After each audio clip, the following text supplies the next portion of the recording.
Howdy do everyone, my name is Angie and thank you for joining me for part 25 of our book club. Hello, welcome in. So, before we get started today, I have some fairly big announcements to cover. I'm changing the channel up a bit, and by a bit, I kind of mean a lot. I'm gonna change the way that we do these streams for a little while. How could you, Angie? You're 30 seconds late. Oh, I'm sorry. Hold on. Let me just activate my time machine real fast. All right.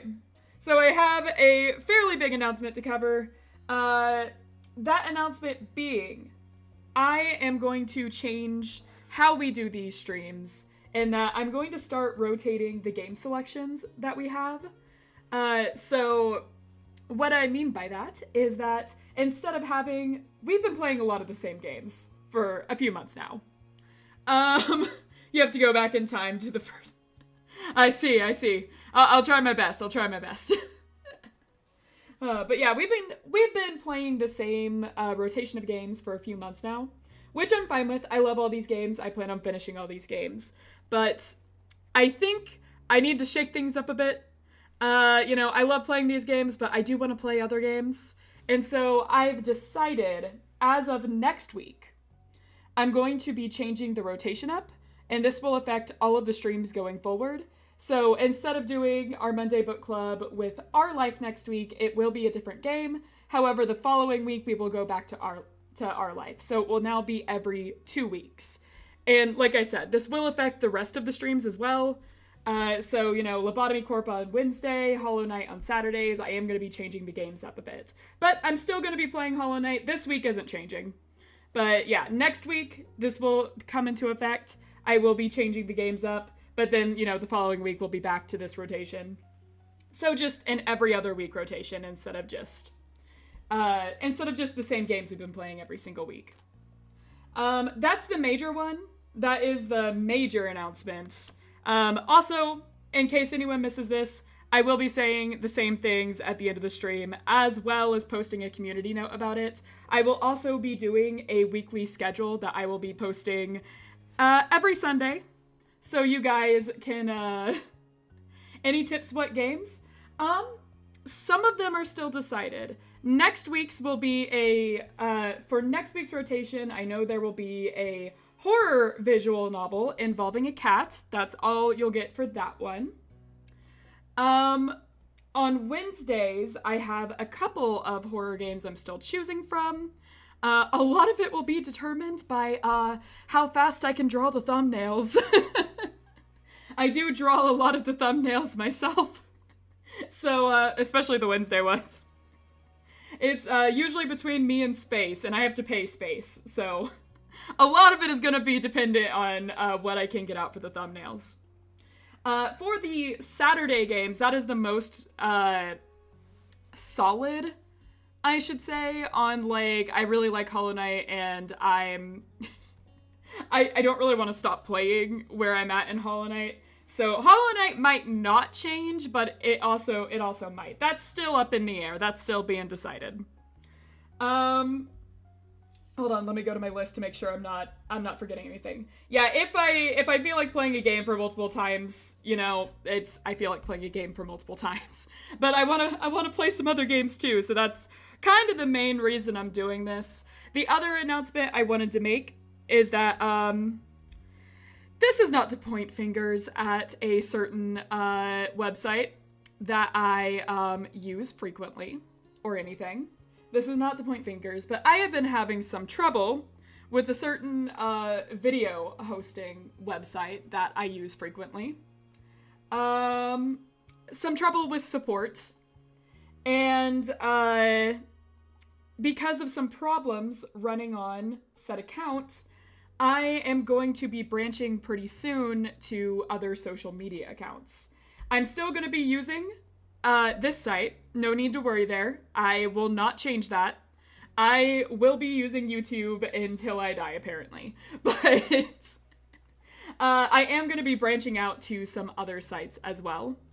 And those links, again, will be in a community note that I will post very soon. YouTube or Best or something another. Yeah, no, I love YouTube. I still plan on using YouTube. I am having some problems and some support issues. And it's looking like branching out to some other sites is going to be my best option in the time being while I'm going through that. And so I will have my other links in the descriptions of my videos, in the community note that I'll post. So yeah, you guys will see that fairly soon. I know that Twitter is not available to all of you, and I understand that. And so I'm trying to branch out to some other alternative social media sites so I can, update you guys on more happening. The purple one makes parts. Hello, how are you today? Hello, I'm doing good. Just making a couple of announcements before we start. All right. What was I going to say? What were the rest of them? I'm already losing my mind. I just stopped, work too. So, man, my brain is, not functioning. All right, let's see here. Yeah, that was the main thing. The other thing I was going to say is that starting this month, hopefully, I will be doing some talking streams where I'm not playing a game. It's just going to be me talking and chilling out with you guys. I wanted more streams where I was just kind of chilling with you guys. So I'll be doing some of those at least once a month now, so you guys can look forward to that. And yeah, that is the main... Yep, the rest of my notes are just mad squabblings of a tired woman, so...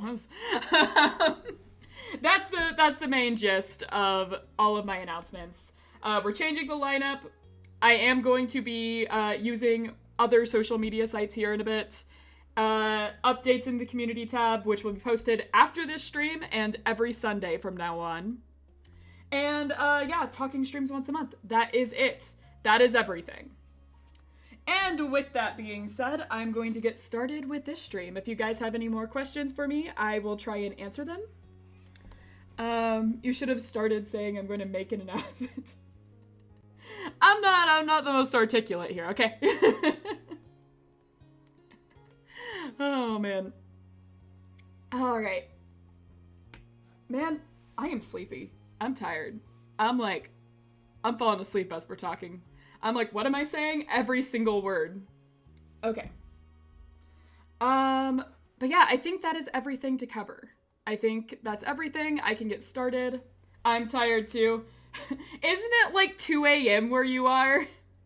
Shouldn't you be in bed? Have I not scolded you yet for not being in bed? But my sleep schedule is relatable. Relatable. I've been up because of a certain space. I've been up till 3 a.m. For a few days now. I mean, there's a cat on your head. There is a cat on my head. They are sucking your vital energy. Yeah, they are in fact. I'm not tired, but I did eat some food. And it was so spicy, but it was yummy. Ooh, what'd you have? I love spicy foods. All right.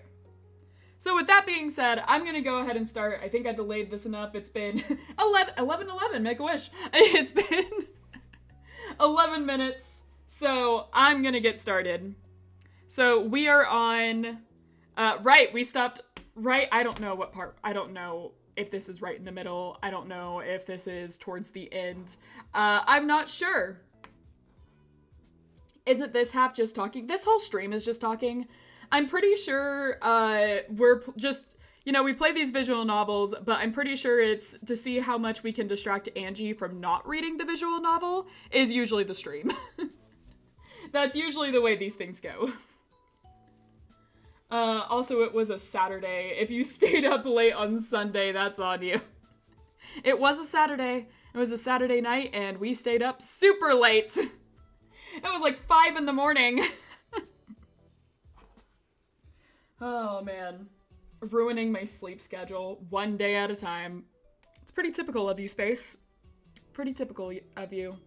You sabotage me all the time. Anyways. Exercising the job, basically. Okay. So last we left off with this, there was drama with Derek's family, and then they got over it. That is super simplified explanation of that. But then they got over it, and now we're back with the Suarez family? I don't know, this epilogue is super long. I spent 6 hours trying to do it last episode, and I couldn't finish it. So, they crammed an entire route. They crammed an entire route in one thing. For us in the chat, exercising the fingers. Yeah, I'm ruining my throat. You guys are exercising your fingers. I can't use my fingers anymore, or I risk carpal tunnel. So, you know, it's a fun situation for all of us all around. We need to say something interesting, or I need to say something interesting. Whichever one. But yeah. Fish, that's interesting. Yes, fish are interesting. Fish are very interesting, I do agree. That is the perfect way to distract me from reading visual novels. Just say fish, and I'm suddenly like, what? What about fish? What about the most amazing creature on this planet? Alright, we're distracting her. It's not hard. It's not hard. Oh, look at that fish. Perfect fish. Alright. I should have turned this stream into like a wine stream. Man, with the way this is going. I just apparently don't want to read. Okay. I'm gonna start attempting to read. Next time we hang out, let's get wings. Yes! I love wings. I love fried chicken of most varieties, but I love wings. Is that distracting? Clearly. Clearly, it's distracting. I'm not reading I have yet to read a single line of the visual novel. No, we don't distract her enough. I'm sorry? You don't distract me enough? Again, I haven't read a single line of the visual novel. I'm gonna attempt to read now. What voice did I have for you? What voice did I have for you? Hey, welcome back. Did you enjoy the pool? She moved out of the way to let you all inside. Yes, the pool, which we were definitely at this condo, and we definitely did not sneak back into your old one and hop the fence. What have this become? You clearly haven't been to enough of these visual novel streams. The entire time we just, like, don't read the visual novel most of the time. Either that or you're saying, no, we failed, she's reading the visual novel. Yeah, that's also true. Look, ooh, fish.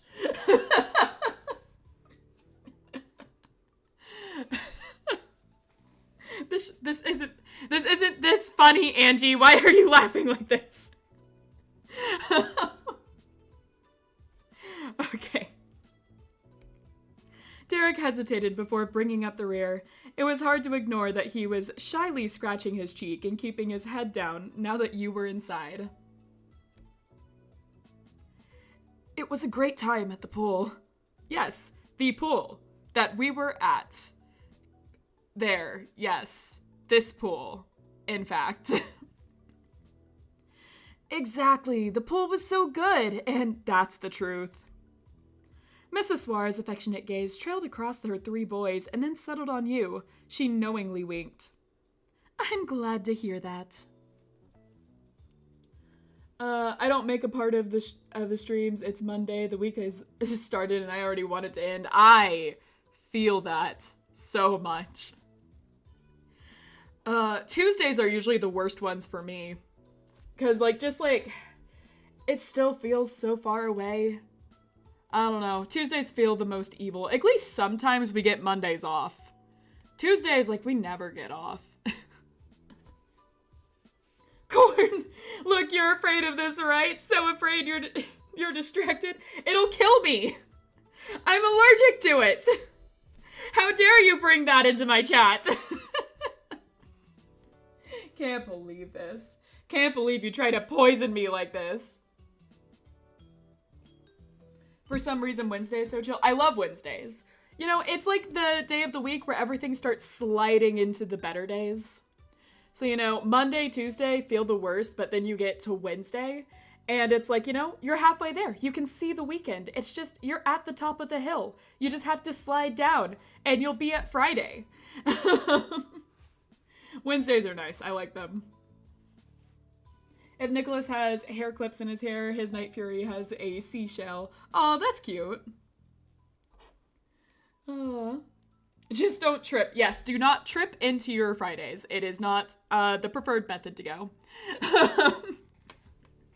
Any day sucks when I can't sleep through the whole day. That is a mood. That is a mood. I would prefer just to sleep constantly throughout the day, not having to worry about anything. And then my alarm goes off saying, hey, it's Saturday. Wake up. You have to stream, Angie. No, it's just a bad sleep schedule. Currently relatable for me. Thank you, Space.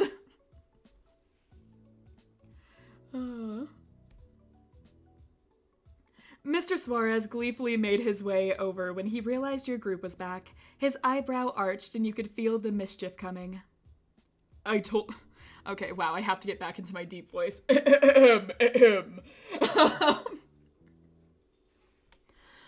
I told Mom you may not return as dry as you had left. True. He did say that. Darn, we've been found out.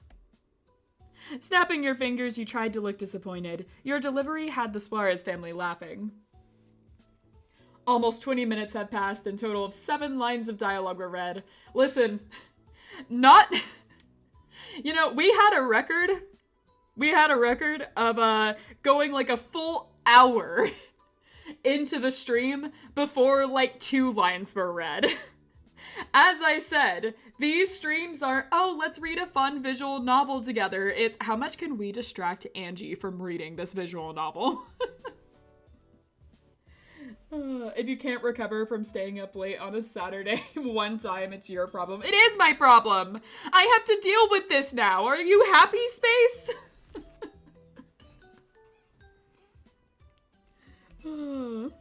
The next few hours passed by a more leisurely pace. Together, progress was made on a 1,000-piece puzzle. Will it make me go through the entire puzzle piece by piece until we are 6 hours deep in this again?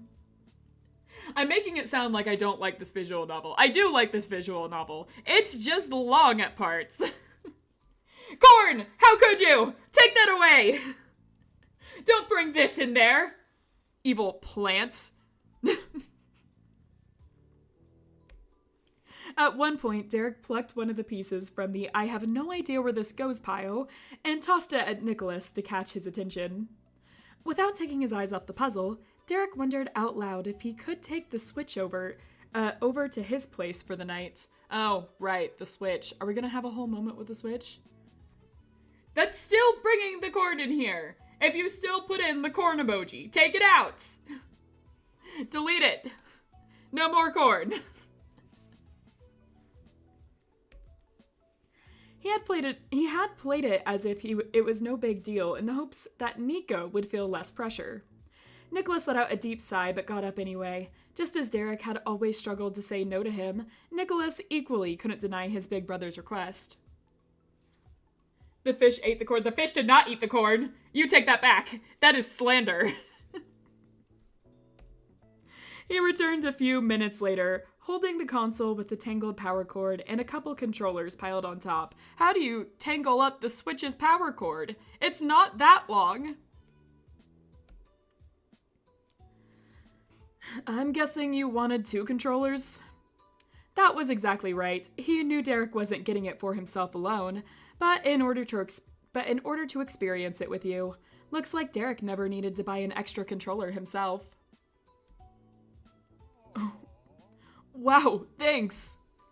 Nicholas's gaze narrowed as he pulled everything closer to his chest. But before I hand this over, could we play a few rounds with the family? No! I want to have my alone time with Derek! Oops, I tripped and dropped my corn. Take it away from here! His eyes went wide and pleading. Instead of answering, Derek turned to you. His head tilted as he silently asked for your opinion. You nodded. Once again, this game blocks me from making me have choice here. I can't just screw around and make these as, make these as fast as possible, like that one time when we were supposed to have an emotional moment with Cove, and I just skipped the entire thing by saying, nah, you can handle it alone. What happened to those moments? Why can't I have those anymore? They were funny. Instead, I have to be all nice or whatever. What do you think? We'd be staying here for a while longer then. And that's fine with me. Cool. He shifted back to his little brother, game face on. I hope you're ready to lose, Nico. No skip button? Man, Project Moon's games are so much better. Hey, the skip button only appears in visual novels after you've read it. We haven't read this before, so we don't get the skip button. So, anyways. That's cute. Don't prepare your victory speech just yet, bro. George, you're in this too. Come on. It's not a choice. The tiny piece of cardboard in George's hand dropped onto the kitchen counter at an unexpected enlistment. He blinked but then smiled. Yeah. The Suarez family gathered around the TV, and the brothers got the console set up. With the new battle sparked between the Suarez bros, you and Liz decided to give your moms a quick call. They were tickled to find out what happened with Liz's surprise visit. Not to play devil's advocate, but you can toggle an option to skip unseen dialogue as well. You can, but we're not doing that. We are somewhat playing this visual novel. Why is the fish on fire? Why did you set me on fire? I don't have a fire asset that I could use. Hey, Space, make me a fire asset. That's how it works, right? I just demand my artist to do stuff and, like, she does it for me, right? Space, you still there? What? You don't want to just sit there while the text flies by at unreadable speeds? In this story reading stream? Yes, of course, $1 million. Wait. Hold on. Grilled fish. No, not grilled fish. Oh, man. All right, where were we? What are we doing? What, did I read this? Yes. Between the four of you, it was decided that Liz would go down to Sunset Bird to see them in person soon, and that you would stay in the city. Your trip was with the Suarez family, and their visit was later in the summer that would center around your moms completely. Reading, I thought the stream was about throwing corn and burning fish. Do not throw corn and do not burn your fish. You have to set it to an okay temperature, It's like, you don't want to burn it, you want to get it just right. Some fish is actually better raw, too. I usually eat my fish raw, so that's how I usually, tell you to do it. But you need to make sure that you actually get it correctly, You don't actually want to get parasites and stuff in fish, because you could get that. And, it's bad. Make sure that you're doing things healthy, okay, guys? If you're cooking fish, don't burn it. Just get it nice. A nice soy glaze or something. Miso glaze is also really good. Baked fish, pretty good, gotta say. Angie, please, I need the money for Dragon Age. And then with the rest, I'm gonna just kind of hang out, I think. Yeah, that's so. Oh, sure, just let me dip into my savings for a second. I'll look to see if I can find that million for you. Hold on. Too late? No, don't burn your fish!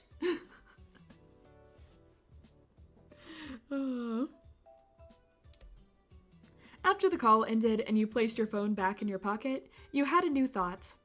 Uh-huh. What's that about? Burn corn! Burn! Yeah, you can burn the corn. I don't care about that one. Set it on fire till there's nothing left. Help, I'm lost in a cornfield. You've done this to yourself. No one can save you now. When are you leaving? I know you're here now, but you never told me for how long.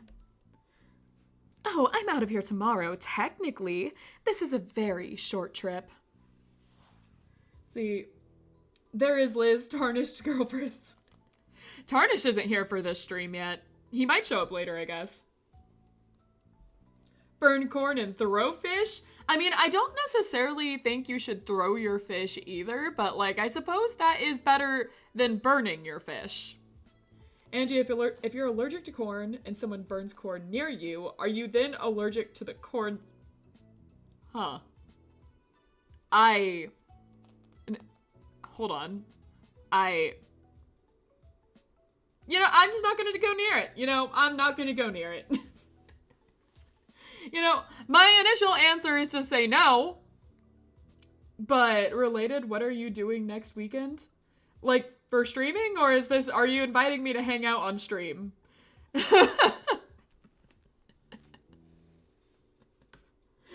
What's the reason? For science? Well, I will be streaming to burn the corn. I'm very busy. I'm very busy this weekend. I won't be able to make it towards anything, unfortunately. So I unfortunately cannot make plans with anyone else. In fact, terribly sorry. Terribly sorry.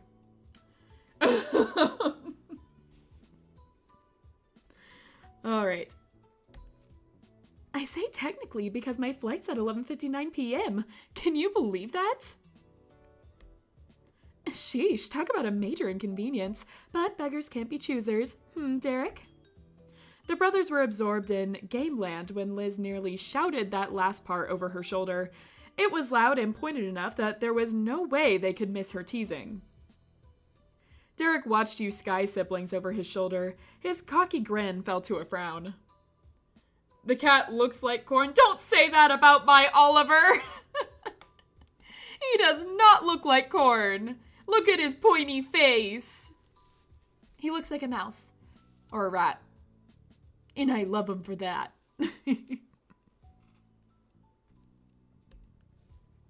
Yeah, that's true. You're leaving tomorrow night. Both of you are. Derek tried to muster up another smile, but it was weak in comparison. He seemed smaller all of a sudden, squished in the center of the couch with a brother on each side. Then he shrugged. Things were starting to feel normal having you here. Just in time for you to not be here anymore. Corn is pointy, but not like my Oliver. Never compare my Oliver to corn. I'm gonna make that an official rule. No, he doesn't look like corn. You leave this out of that. Trying to insult my cat. It's one thing to insult me. Insulting my cat. I'm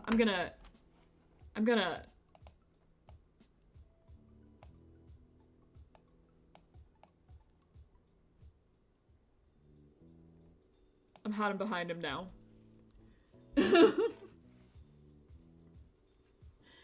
You guys don't get to see me anymore, just my cat. He's a handsome little corn boy. No, he's not a corn boy. How could you? You know what, guys? You know what? You guys don't get to see my cat anymore. You guys don't deserve my cat. You'll never see Oliver again, except you, Space. I guess I have to leave him with you for a little while. But none of the rest of you get to see my cat anymore.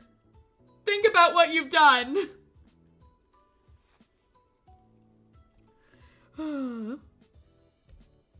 Nicholas's chin lifted at his brother's crestfallen tone. His gaze bounced back and forth between you and Derek, but you found his expression to be difficult to read. Joke's on you. I can pull up the picture on my computer. Like I said, it doesn't really count for you. The joke is wasted on you. But the rest of you? No more cat!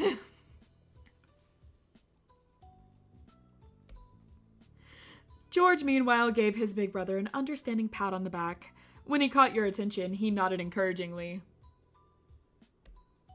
Without a doubt, you knew that you could rely on his family to be there to support him alongside you and to bring him cheer during the days you were gone. You were thankful for them. I can't access Twitter anymore. It's true.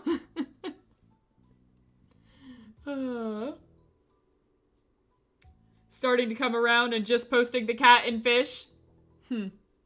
We'll see. We'll see if you guys can behave enough for me to bring back my cat.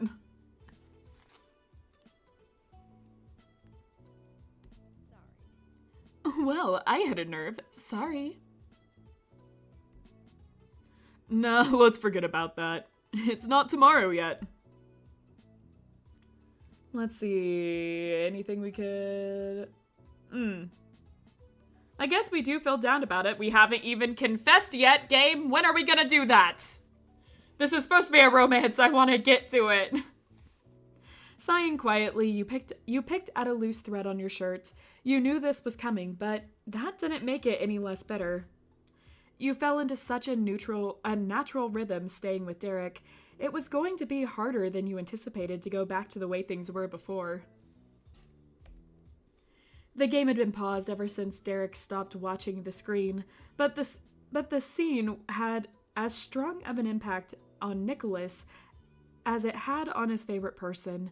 His brows furrowed tensely. That settles it. The curtain isn't big enough to cover the entire window. It's... maybe.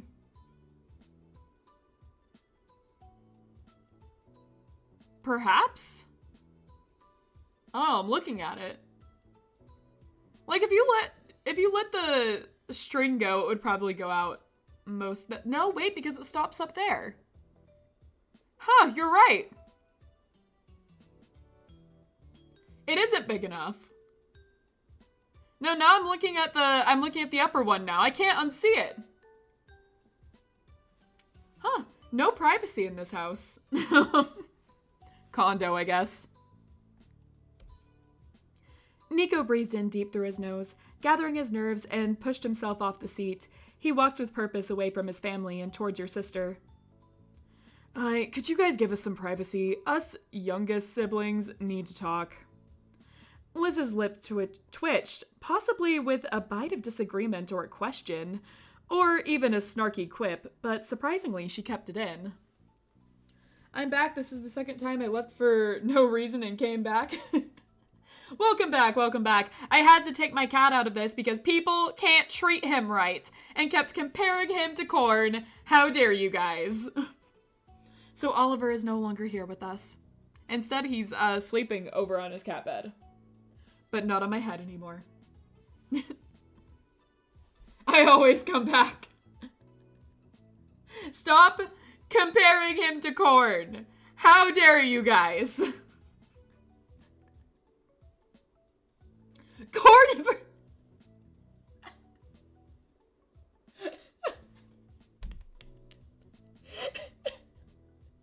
How dare you?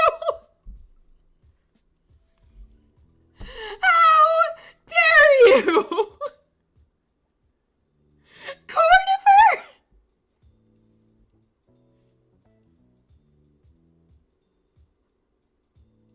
My YouTube is glitching out. My YouTube just glitched out. It didn't show me the next chat for like a little while. Your chat was completely cut off. It was like, I don't know how to explain it. I couldn't get a screenshot of that fast enough. But like, Carniver! He's an amazing little guy. Stop adding puns to it!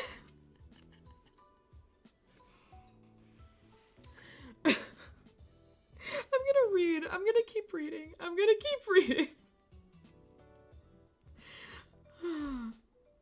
Okay. Go easy on her. You might be their cherished little one, but Rain is mine. Nah, sure, I hear you. He nonchalantly waved her off, and Liz gave you one last brief glance before yielding. Once she was gone, it was just you and Nicholas in that corner of the room. Whoa, clipped. No, wait. What did you just clip?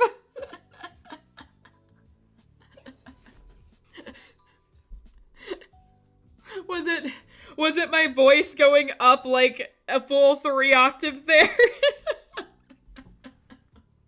I'm gonna drink some tea. I don't know like how my voice does any of that half the time.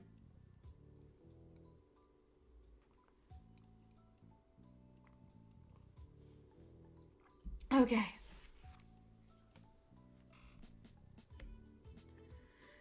Actually, could we talk outside? Alright. His behavior so far had you stunned, but you followed him outside anyway. No one tried to follow, though you could feel every eye on your backs as you and Nicholas left. Standing in the street, Nico silently examined you with half-open eyes. I clipped the corn of her. Yeah. Corn of her. I can't believe this. I've never seen this kind of disrespect. Coming after my cat? My adorable Oliver? He doesn't deserve this. I'm using it as blackmail against Jets. These jokes are so corny. Yes, they are. They are very corny. Your mouth twisted awkwardly as you looked around. There was always a chance that Nicholas could surprise you, but you had a good guess about what the conversation would be about. Should I be worried you brought me somewhere without any witnesses? Nicholas's cheeks puffed out into something like a pout, but he exhaled loudly instead. There's something I want you to know, so just listen. Hey, since you're allergic to corn and your cat is corn— He's not corn! You probably ought to just leave him with me. No! My cat isn't corn! I'll never be allergic to Oliver! How dare you insinuate that? Oliver's going nowhere. Do you remember that night you took Derek to some party thing and that club your family goes to? He said to simply listen, and then went straight into wanting an answer. Nico was trying, though. No, I don't. I couldn't remember the whole soiree that we talked about earlier today. Cornifer, don't hashtag that! Don't hashtag that! I still remember. That night was one of your fondest summer memories, though you didn't have a clue what Nicholas had to tell you about that party now. This might be wild to you, but believe it or not, that night left an impression on me too. Oliver is not corn. That's right! That's right! My cat is not corn! I was so upset that Derek bailed on the movie. We had to go without him, and then Mom and Dad wouldn't even let me stay up to see him get back. They tried every trick in their book to get me to go to sleep, but nothing worked. I just wanted him home. And they never did get me to go to sleep. I blinked myself out by accident. I burned up whatever energy I still had that late by getting so upset. Nicholas chuckled at the memory, rubbing the back of his neck. His eyes remained wistful, glazed for another moment. I couldn't understand why he wanted to go away all by himself. That didn't make any sense. Oliver's corn release. Release the truth now! He's not corn! Stop trying to turn my cat into corn!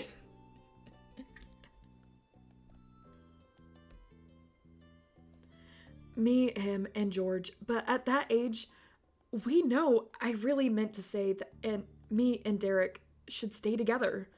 That's when life was the best, right? Silently nodding along, that detail didn't surprise you, but it also didn't stop the guilty feeling growing in your gut. You knew his 6-year-old self well, and the last thing you ever wanted was to hurt him.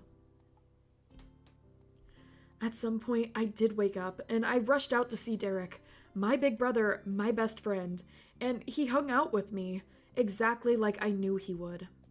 I think Mom and Dad must have gone back to their own room, because I remember Derek being the one to put me in bed. He promised to tell me all about what happened. It was great. A slight smile tugged at the corner of his mouth. Nicholas gradually met your gaze, and then he crossed his arms. Is Filbert eating well? Filbert? He's... Yeah, I think he's still moving. Probably.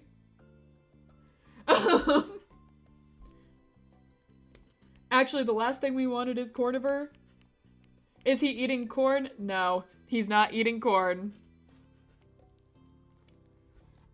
Imagine Nicholas and his Night Fury at that place. I could. Let's see. Yeah, I read that. When he tucked me in, I was so happy that Derek was there and talking about the cool things he did. At that time, there was the biggest and most important adventures. I fell asleep perfectly content. But when I woke up the next day, I was sad all over again. It took a minute for my baby brain to realize that almost none of the story was about the fancy party or how he was the only one of us who got to go. It was about doing something with you. Did Filbert die? There's no need to worry. There's lots of Filberts in the sea. He's a, what do they call him again? Flashlight fish? It's like a super common fish in the deep sea. So there's lots of Filberts running around. All of them are Filberts. There's plenty of Filberts, so there's plenty of Filberts to replace as well. Anyways. Let's see, where were we? Right. Derek cares about us. Your heartbeat was louder in your ears. You inconspicuously wiped your sweaty palms on the side of your thighs. I couldn't even explain that to anybody, including Derek. I didn't have the words. All anyone knew was that poor little Nico was feeling down. Well, now you just have to cover it in flour, put some oil in the pan. You can throw it away, right? Oh, I just swallow it whole. I have to eat too, and Filberts are so many. Anyways. Don't worry, I get it better now. Perspective and maturity and whatever.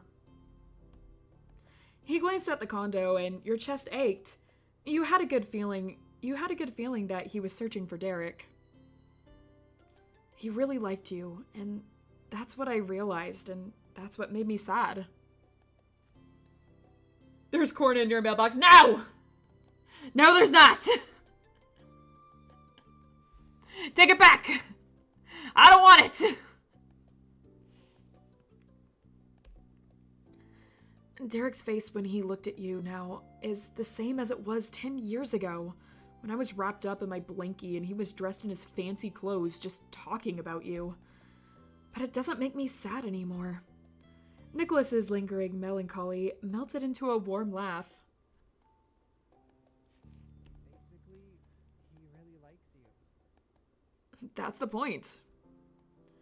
A smile brightened your features. It was wonderful for Nico to share what he could see with his own 2 eyes, and even more amazing to know with certainty that it was the truth.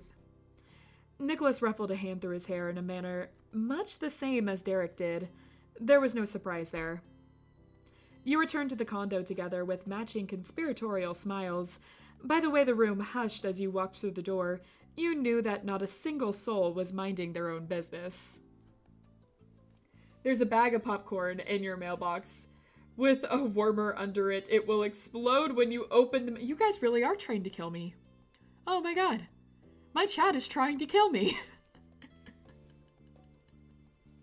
There's corn everywhere in your bathroom, under your bed, inside your fridge. The world is shaped like corn. Dear God, you guys are trying to kill me! Is this how you stop me from taking over your world? Is this how you stop me? I'm just trying to ascend. I'm just some Eldritch Horror trying to ascend and, become likable and everything, and you guys are just like, haha, corn, this is how we defeat you. Like,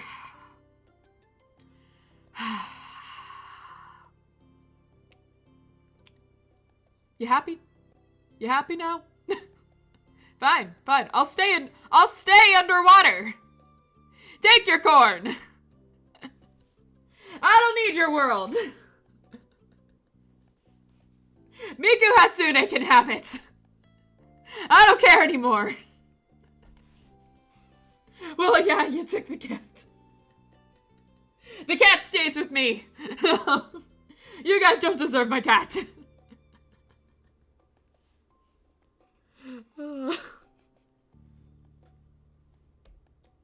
And despite everyone's best attempts at pretending to be busy, it was obvious that Liz and the Suarez family were all equally curious about what happened outside.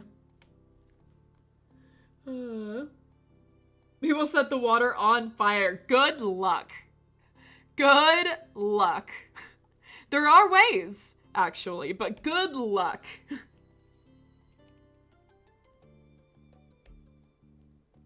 Everything okay over there? Should I be concerned? We're fine.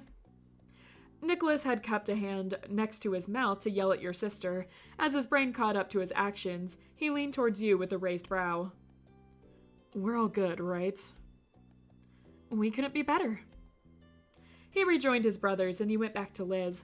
After that talk, you felt a million times better about where you stood. If you ascend, take me with you. I will draw you so much that I draw you. Okay, I can be convinced.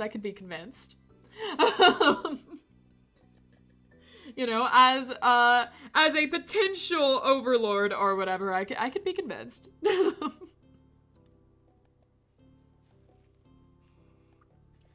Let's see.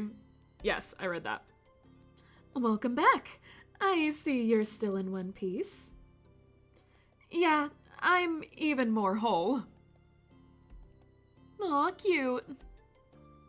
Nicholas lifted his chin and flashed his siblings a determined grin. He cracked his knuckles. Okay, that's enough with the seriousness. Let's race. Yes, let's race. All right. Liz's brows raised as she watched the bizarre exchange. You slipped fingers over your mouth to muffle your laughter at first, but couldn't leave your sister hanging, so you gently got her attention by pushing her arm. They're still talking about video games. A car game. Oh, that makes sense. What did you think Let's Race was, Liz? Isn't that obvious? They're all gathered around the video game console. She combed some stray strands of her hair behind her ear and watched the chaos commence. Well, there's no reason we shouldn't sit down. We shouldn't sit out now.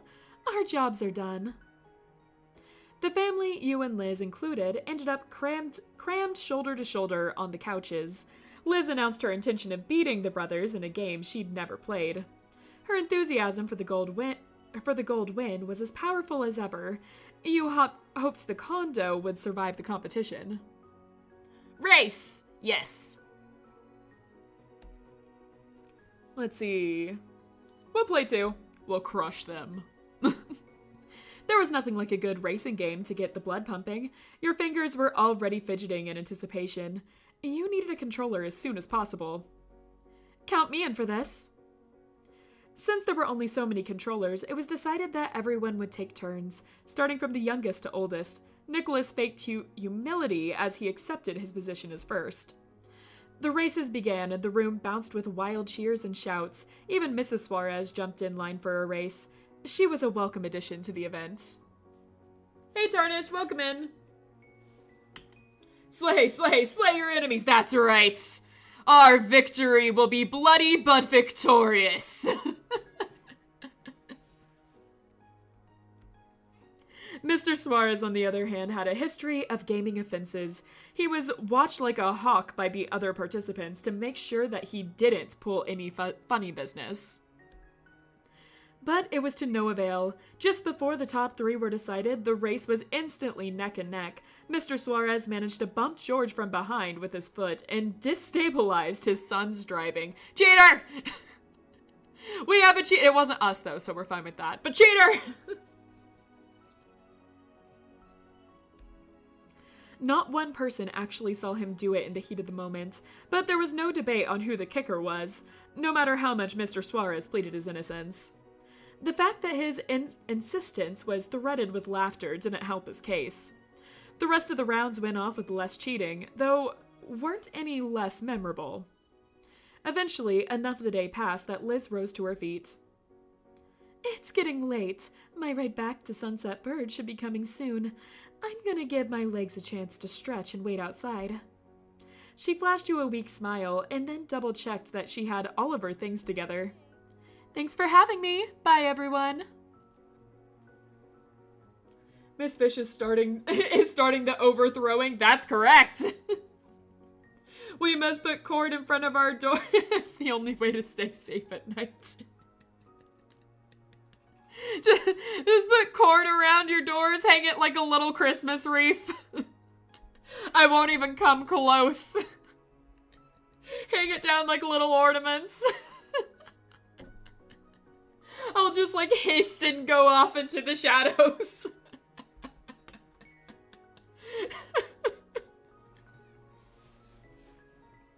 Blood is tasty. Blood is very tasty. Agreed. V1 Ultra Kill, is that you? Before she could make her exit, Derek sprung up as well. Wait, Rain and I should get going too. You don't have to leave by yourself. What a gentleman. It's incredible how I have a huge text to copy for school, which takes about 3 hours to finish, and here I am talking about corn. That's right. Do your schoolwork. It's very important. It's way more important than talking about corn. Or fish. It's more important than talking about corn and fish. Yeah, but corn will save our life. You gotta like hang it up, you know, make sure that it's like all decorated and stuff outside, and so it's like super visible. I mean, you could try to make it not visible too and try to go for that poison kill, but you know, with my luck, I'll actually end up somehow avoiding it before, you know. You'll have to roll. You'll have to roll for it. You know. See if you had a good starting chance for that one. Angie, I will be the one to get rid of the corn for you. Yeah, I have an assistant now. Perfect. The night is long enough. My sleep schedule doesn't exist. Spoken like a true student. Our ultimate weapon, a humidifier with corn pieces. Ah, dear God. Oh God, that's evil. Grimace and her gremlin.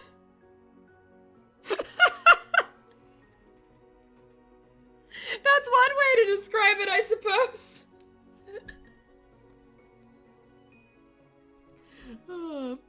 At that, Nicholas and George finally stopped what they were doing and turned to their big brother. Both of them wore identical frowns. Derek glanced away from Liz towards the growing audience. Sorry, we'll see you again tomorrow. He sheepishly scratched the back of his neck while his brothers continued to stare pitiably. Hey, I've got an idea. Why don't you come over to my place for a change? Mom and Dad are welcome, obviously. You too, Liz. Let's do it tomorrow. That idea was met by surprise, but the room shifted positively. Getting to Derek's place was more unanimously agreed on than even Mr. Suarez being a big cheater. A new plan made, the group said goodbye for now. You and Derek accompanied Liz out. Though Though halfway, Derek paused and remembered to barrel back inside. He almost forgot to take the console home with him again. Perfect timing or not, Derek wasn't letting it slip through his fingers. He returned in record time, as if he'd joined an actual race. Together, you hung outside with Liz until she was safely on her way home. It was still mind-blowing that you didn't have to center your life around a bus or a shuttle schedule anymore. By the time Liz's ride was out of sight, the sun was hanging low in the sky. It would be dark soon. You hopped into Derek's car and flopped onto the front seat. You were ready to settle down for the day. Derek carefully stored the console cords and 2 controllers in the back seat before taking his spot behind the wheel. As soon as Derek pulled the door shut, he slapped his fingers on the steering wheel. Snack time, I eat corn. Blah.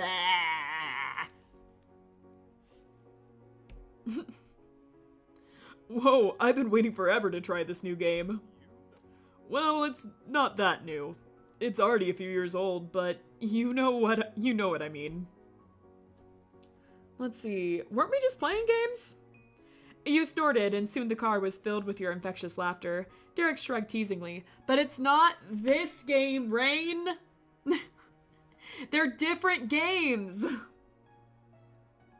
You fool, the corn was poison! How could you? No, don't celebrate your death, you're my assistant! Who's gonna take away the corn now? Hold on!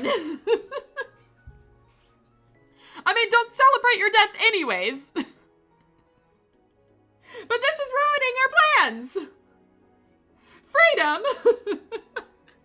Hold on, not you two.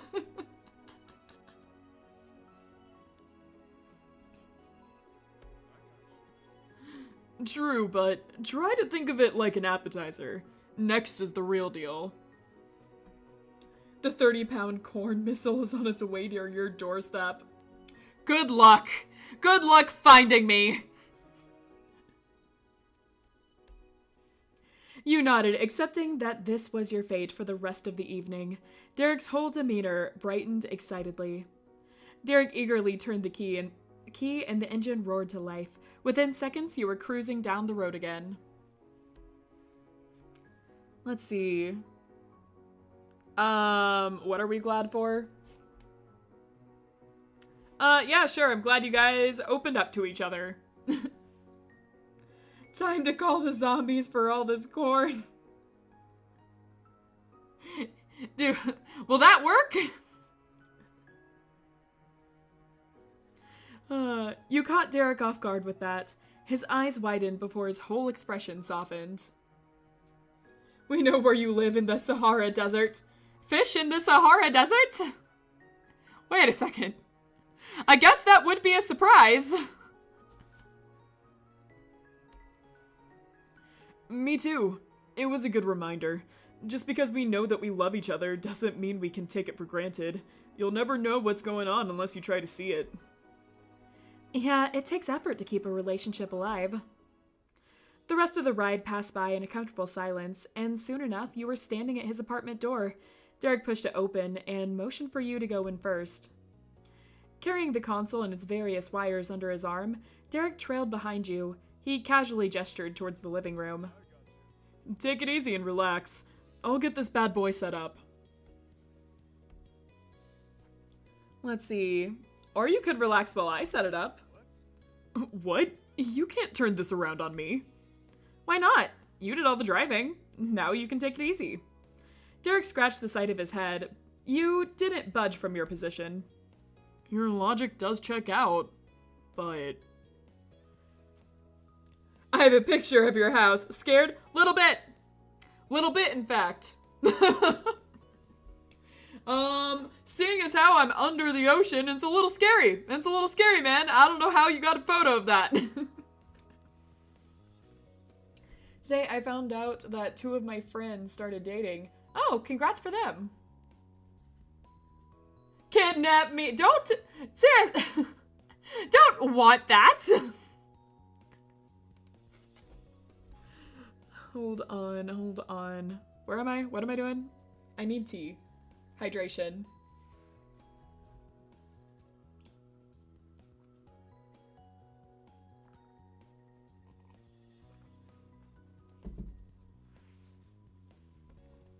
Alright, back to this. I got this. Derek reluctantly released the cords and let you take over managing the task. Thanks, Rain. He sat on the edge of the couch, kicked his shoes off, and then stretched his legs out. Once the console was all ready, Derek declared something was missing. Luckily, it wasn't one of the cords. That was covered. I'm gonna put my pajamas on. We can't have a late night game session in regular clothes. Oh, yeah, I'll change too. Awesome. Let's regroup in 5. With the deadline set, you both scrambled down the hall and into your own rooms. A few minutes later, you returned to about the same spot where you'd come in, but clad in much cozier outfits. Nice work. Aw, his PJs are cute. Yes, you can. Where did you get that information? What? What information?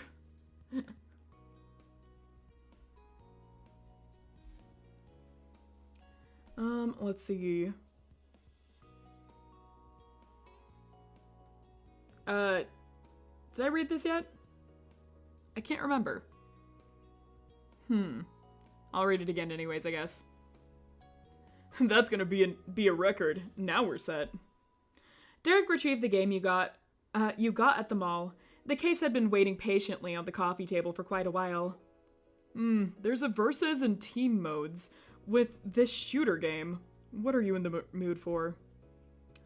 Play against, obviously. Derek arched an eyebrow before straightening his back to stand up at his full height. He rolled his shoulders and cracked a determined grin. Once again, we are fighting our glorious and very violent battle.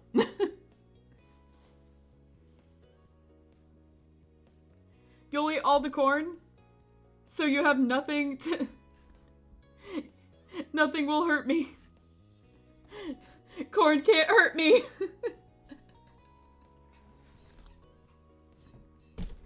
Okay, let's see. Man, my brain is slowing down for some reason. Ugh! Don't be tired, Angie. Don't be tired. Get through it.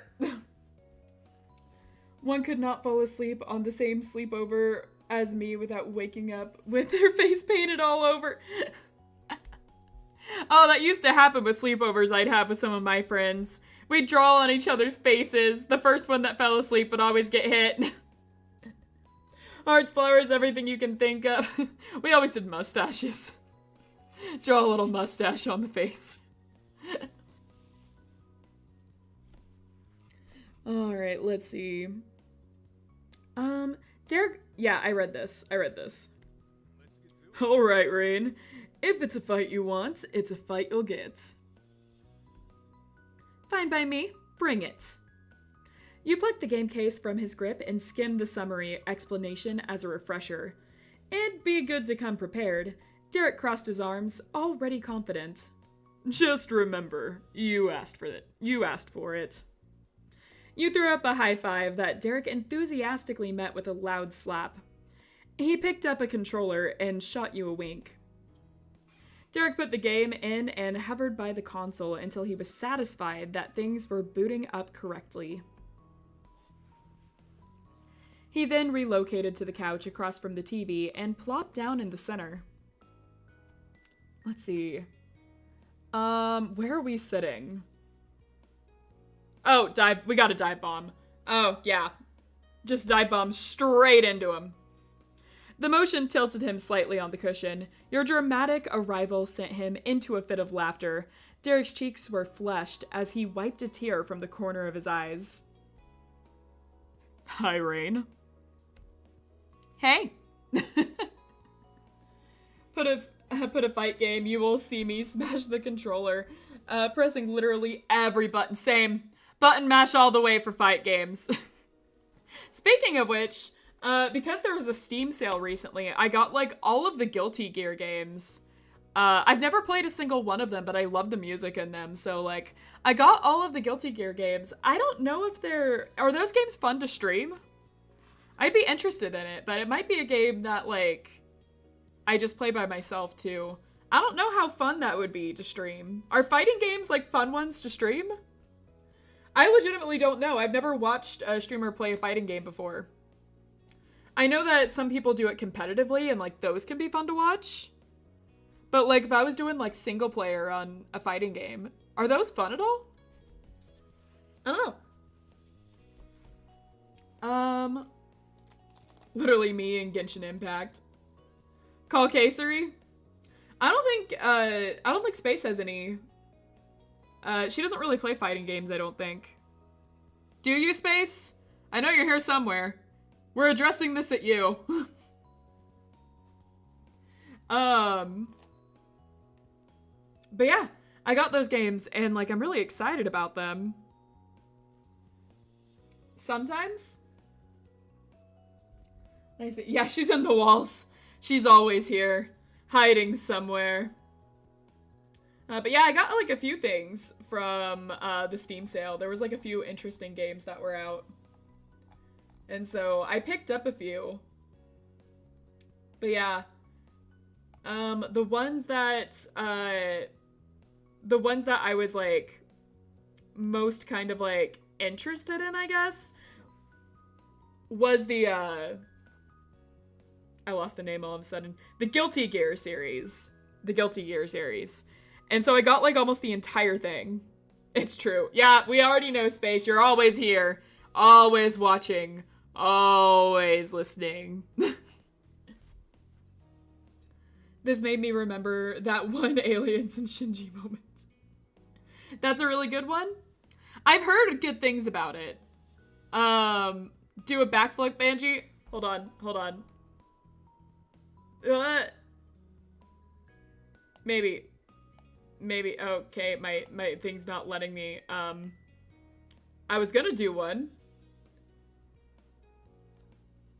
I was gonna do one and my regular thing isn't letting me. Huh, this is weird. Am I not pressing the right thing? Wait. There we go. Woo! Backflip! They do another! There we go. I was like, why isn't my option working? I was pressing the wrong thing. There we go. I did a backflip. Request granted. Bikin is my wife. Yeah, that's such a surprise, Space. Such a surprise. Since when did you know I was here? It's true. Space is always known. But yeah, no, I recently got that series. I've been curious about it for a while, so I bought the entire thing because almost all of the games right now are only $3 on Steam. If you guys are interested. But yeah, I've never played fighting games before, so I actually have no idea if people would be interested in watching me play those or not. So, yeah, I guess just let me know on that. Kayseri's also drawing. She might be. She has a lot of stuff she does while I'm streaming.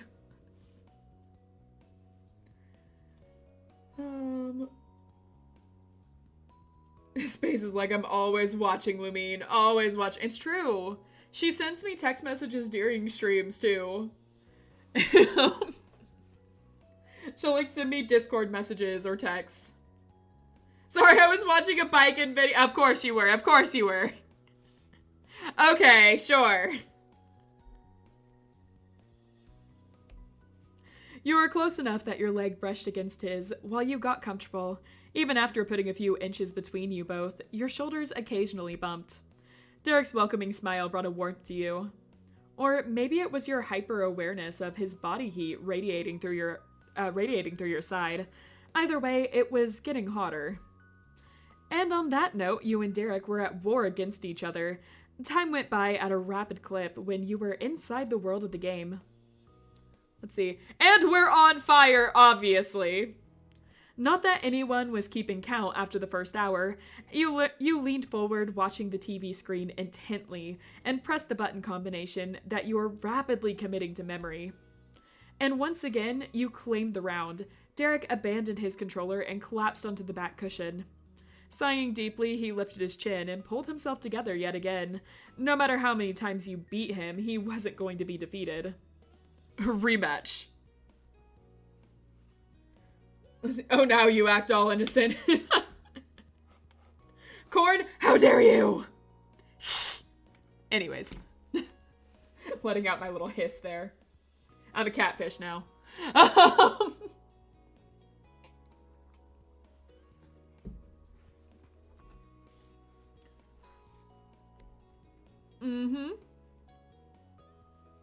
Let's see, do you watch Murder Drones? I have not watched that yet. I have been debating on watching that for a little while. I watched The Amazing Digital Circus. That's by Glitch as well. So I've known about Murder Drones for a while, but I haven't watched it. Didn't it just end recently? I thought I saw something because I follow, I don't know how to say his name. I'm really bad at names. Angie, your eyes are yellow. Reminds me of corn. You know what? You know what? You know what? You know what? You know what? You don't get to see me anymore. You don't get to see me anymore. You guys don't deserve me anymore. You happy now? You happy? You don't even get the fish model. You happy with your actions? Game's kind of yellow. It reminds me of corn.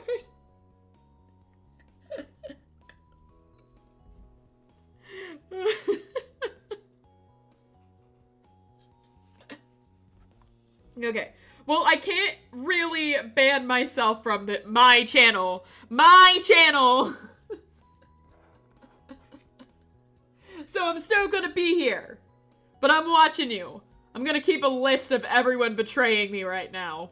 You'll see what happens.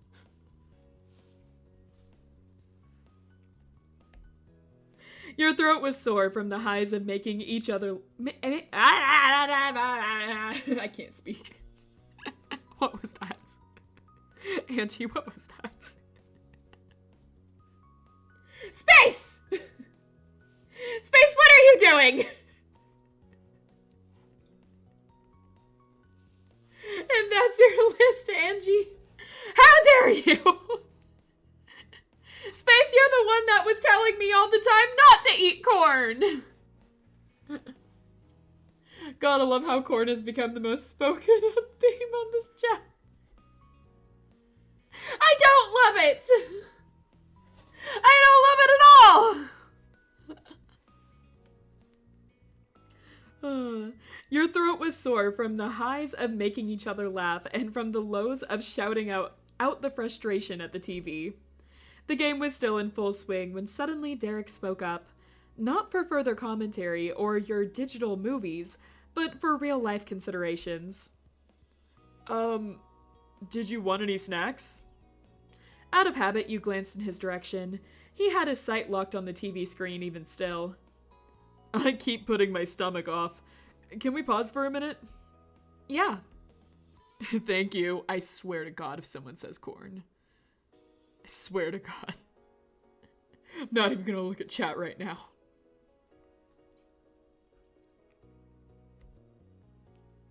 As soon as you lifted your finger off the pause button, Derek was already out of his seat and dashing towards the kitchen. I can bring something for you too. Let's see. Yeah, I'll have some snacks. Oh yeah, thanks for reminding me about that. From the repeated clutter of the cupboard doors, you knew he was checking every cabinet for the best treats. Your stomach began to rumble in anticipation. Make Oliver do a backflip? One second. Some people said corn, so I gotta ban a few people real fast. Congrats, Angie, you managed to make over 5 people think about doing the exact same thing with one sentence. Yeah, it's true. It's the whole, like, you know, I say something so everyone has to say it. But it was a trap to see which ones would say it. So I'd ban you, except for Space, who is now enslaved to forever do this every hour of her day. Enjoy space, you'll never be free.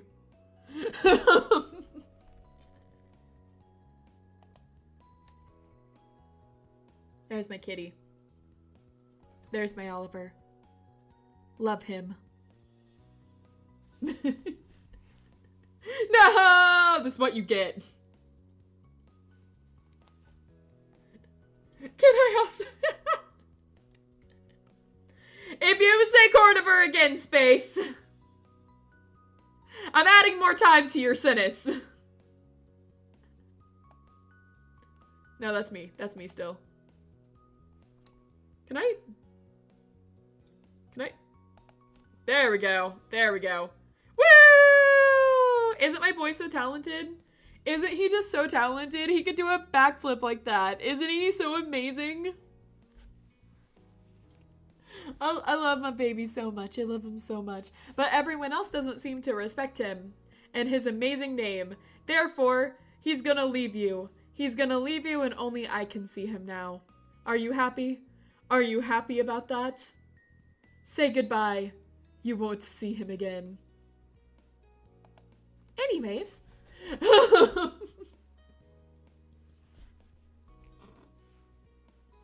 When will you draw back? We haven't even started Baxter yet.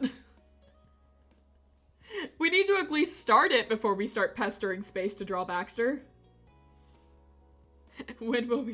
Is my chat organizing a rebellion? It's alright, I'll just dust off my DeviantArt account and upload them there. Alright, step one, guys. Get a DeviantArt account.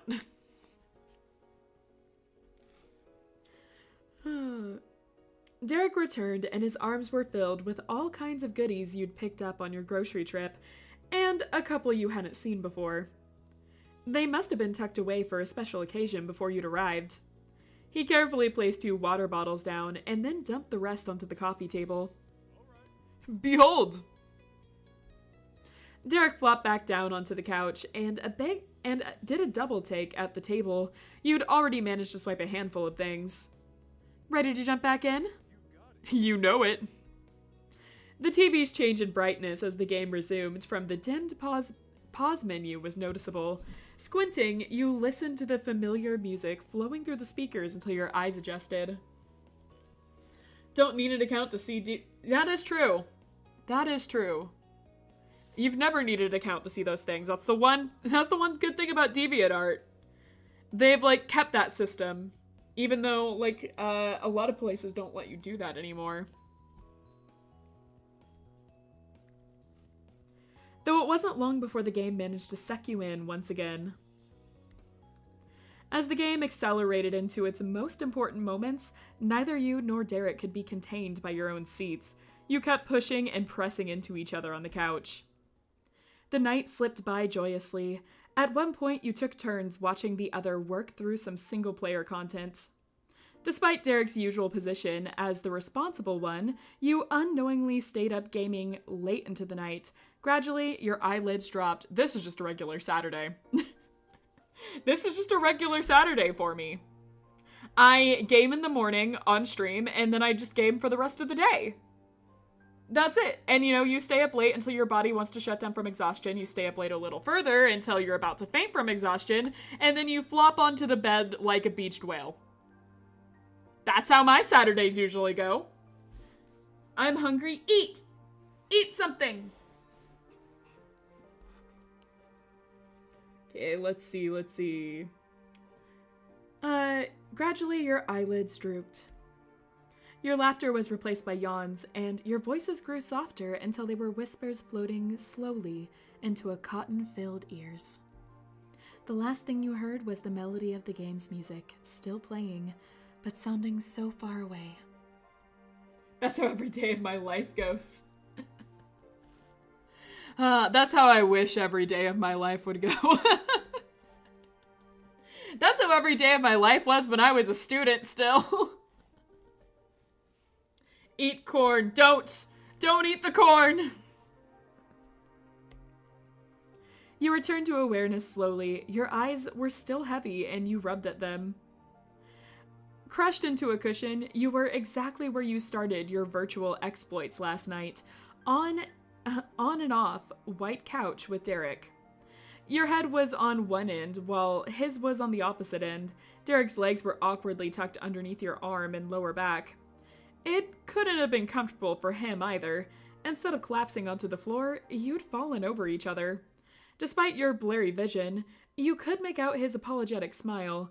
Derek was already awake.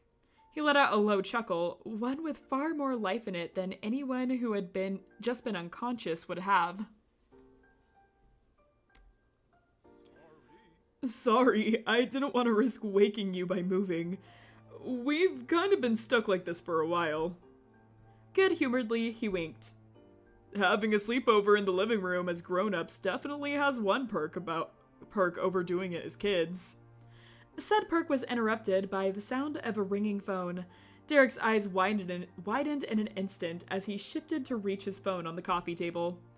He checked the caller ID, and a disbelieving smirk crossed his face. His voice was a whisper. No way. You couldn't guess whose mere call would get that reaction. He slid his finger across the screen and tapped the speaker button. Casually, he leaned back onto the couch and stretched out an arm.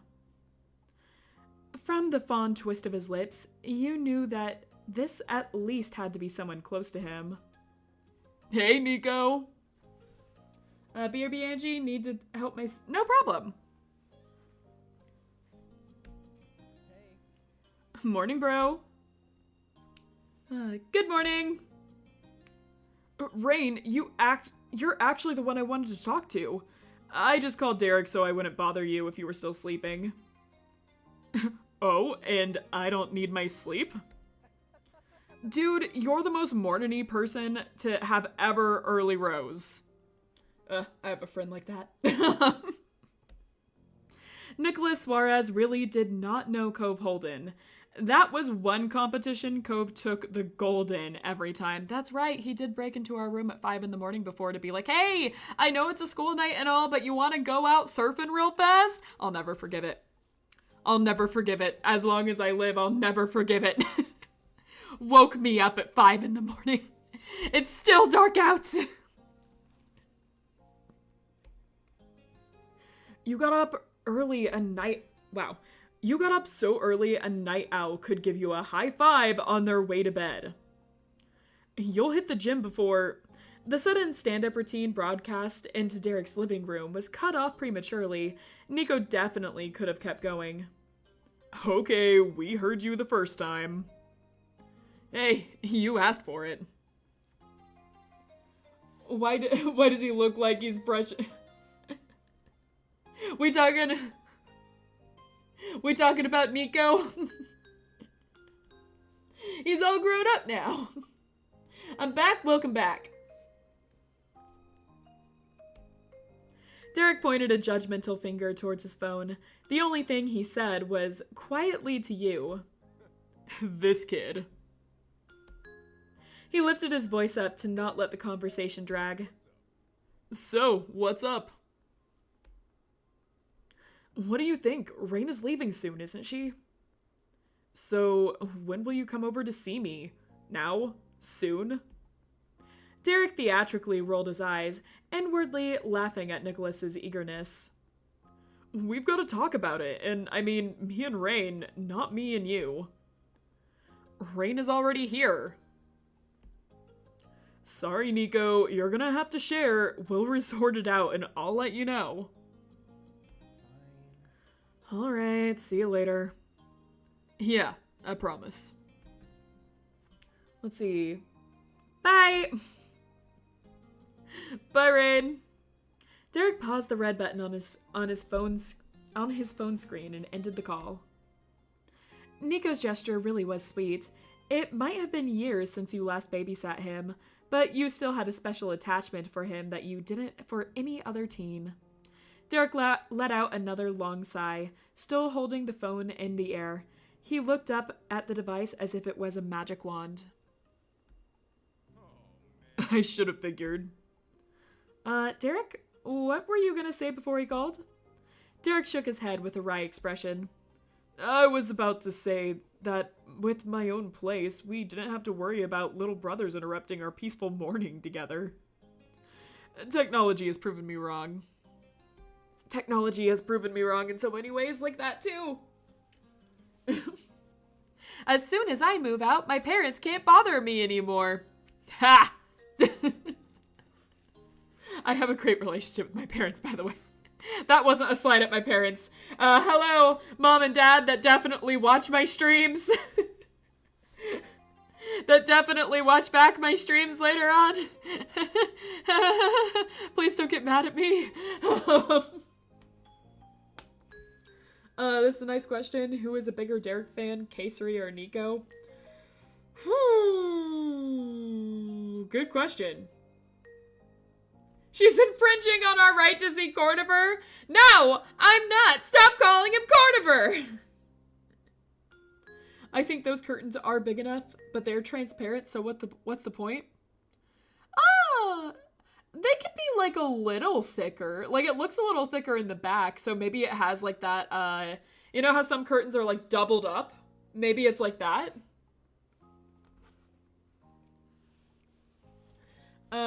Why do none of the people here understand curtains? Like, I'm putting a little faith here. I'm putting a little faith in Derek that maybe they're just like, you know, doubled up. So like it just looks that way for like the first bit, but then the back half is like thicker because like the second curtain is underneath it. You know, like a lot of hotels do. You snorted. Nicholas didn't even need to call a psychic. The timing was prophetic. Speak of the devil, right? He must have called as soon as he dragged himself out of bed. Typical Nico. He shrugged a single shoulder and then reached down to place his phone on the table again. We can still take it easy, though. You should take it easy as possible before a stressful trip. He carefully disentangled himself from you and got to his feet. You flopped down onto the couch as he slipped out, suddenly blessed with more space. You pushed yourself up and settled into a sitting position. I'm gonna take a shower and everything. Then we should have breakfast. You finally left the mild comfort of the couch, shaking off the remaining sleepiness. Nice plan. I'll get ready too. See you soon. With that, he headed off to the back of the apartment. You skipped to your room to begin your normal morning routine after a particularly not normal start of the day. Derek's insistence on playing in pajamas had certainly worked out in ways you hadn't foreseen. Maybe he'd had an inkling of it. With two game-loving brothers, it was possible he had practiced dozing off on the controller before. While changing your wrinkled clothes, your phone buzzed with a text from your sister. Liz was giving you the heads up that she was gonna pop in to see some friends in the afternoon while she had the chance, but she'd be there to see you off before the end of the day. You typed a quick message letting her know that that was and sent it. When you finished your morning ritual, you returned out the main area of the apartment. Finished with his own daily prep, Derek had made his way back to the couch. He couldn't stay away for long. Welcome back. Did they brush their teeth? Hopefully. Thank you. Hunger had become a third wheel to your party by that point, and you got to work to send it on its way. You and Derek threw something together and had a relaxed meal. It was all good. The two of you could pretend that this wasn't the last time you'd be waking up together for who knew how long. I heard from Liz. She's busy this afternoon, but says she's going to see us later on. He nodded along, not looking shocked. Liz grew up in the area too. She had plenty of roots to water in that land. Speaking of people to see, my family's coming over here today, and so is Liz. But we've got to ask your moms and your dad still. They're gonna want to say bye, I bet. Look, a fish! Do you want to pet it? Of course I do! It's a fish! I love fish! Thanks for letting me visit. I'll text them. Of course. It's gonna be so cool to open my own place to the grown-ups after being their guest a million times. And I love having you here with me. It's like we're living together, for real, permanently. As if you weren't just a guest. Uh-huh. Yeah, seems like we're getting somewhere. Let's see. You fool it with corn. How could you? How could you? I tried to trust you. But you mimicked me? I'll never forgive this. I'll never forgive it. Then give Filbert attention. Look, Filbert's right on me. He's right on me. He's right here. He's been here the whole time. He's been with us every single stream. There's Filberts all over the place.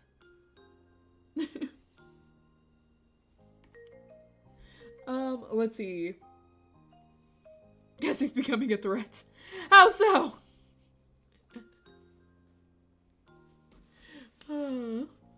She's starting to throw my tricks.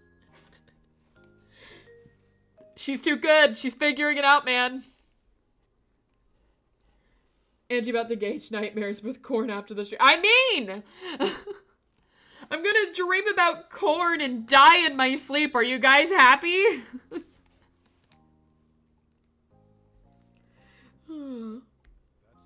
Too bad it's gotta end. All morning he'd appeared giddy, excited by your presence. That light still shone through, but averting your eyes from reality wasn't a foolproof strategy. He'd accidentally broken the illusion. He pressed his lips together tight, and his brows pulled intensely. Today's gotta be big. It's the last chance. We should do something you couldn't do anywhere else. You braced yourself for the coming conclusion and then smiled. I like the way you think. We should come up with something. Let's end the trip on a high note. The last chance. I like those emojis. I'll dream about corn and die in my sleep. It's true! Make me dream about what I'm allergic to.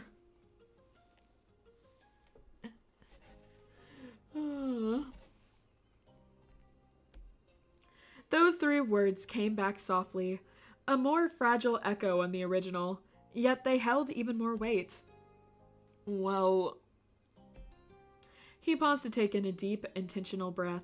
Then he plainly offered a suggestion. We could go to the boardwalk. It's even further away than the water park, and we'd probably have to leave after only an hour. But we could make it if you want to. What do you think? Derek's normally clear eyes were clouded with emotion. The boardwalk was a special place to him.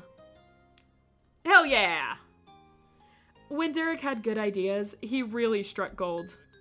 Yes, let's do it. He was halfway to jumping to his feet before he realized where he was. As soon as we finished our food, obviously. That did not seem obvious to Derek until a second ago. Let's see, we could eat on the road. Oh, alright. You let your anticipation carry you through snarfing bits of food while bundling up anything portable. Let's see, what about no, I don't like them! I don't like corn! I bet Derek likes corn. He can like corn all he wants. Away from me! The dishes hit the sink and Derek waved off washing them now for a change. He raided one of the cabinets for granola and you pointed out some other snacks to take. All in all, you were ready and out the door in 7 minutes. During the drive, Derek's brain was in sharp focus. We should make sure everyone knows that we get together will be for dinner, a late-ish dinner. I'll leave it to you if you want to tell the gang about our own plans for the day or keep it a secret. I don't know if we want to deal with everyone asking why they weren't invited, but they are a lot more grown up than they used to be. Sometimes I forget that. I say we keep it secret. You know, in case they try to ambush us. I wouldn't put it past my sister. I know how she is. Great idea. I'll stay hush-hush. I don't blame you. You can't tell everyone everything all the time. After a very long ride and some struggles with parking, Derek had to resort to circling like a vulture until a spot opened up. You and Derek were strolling under a wide blue sky into the bustling boardwalk. Only I eat to save Angie. You eat it to piss her off. It's true. It's true. I will never forgive this jet. The fish died because you neglected him? Nah, he probably died because I pinched him into a keychain. But there's more, so it's fine.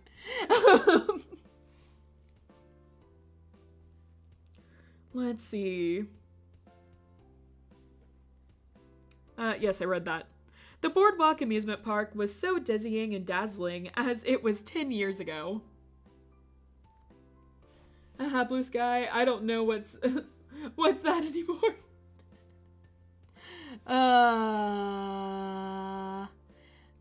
Yep, over by me it's been cloudy every single day.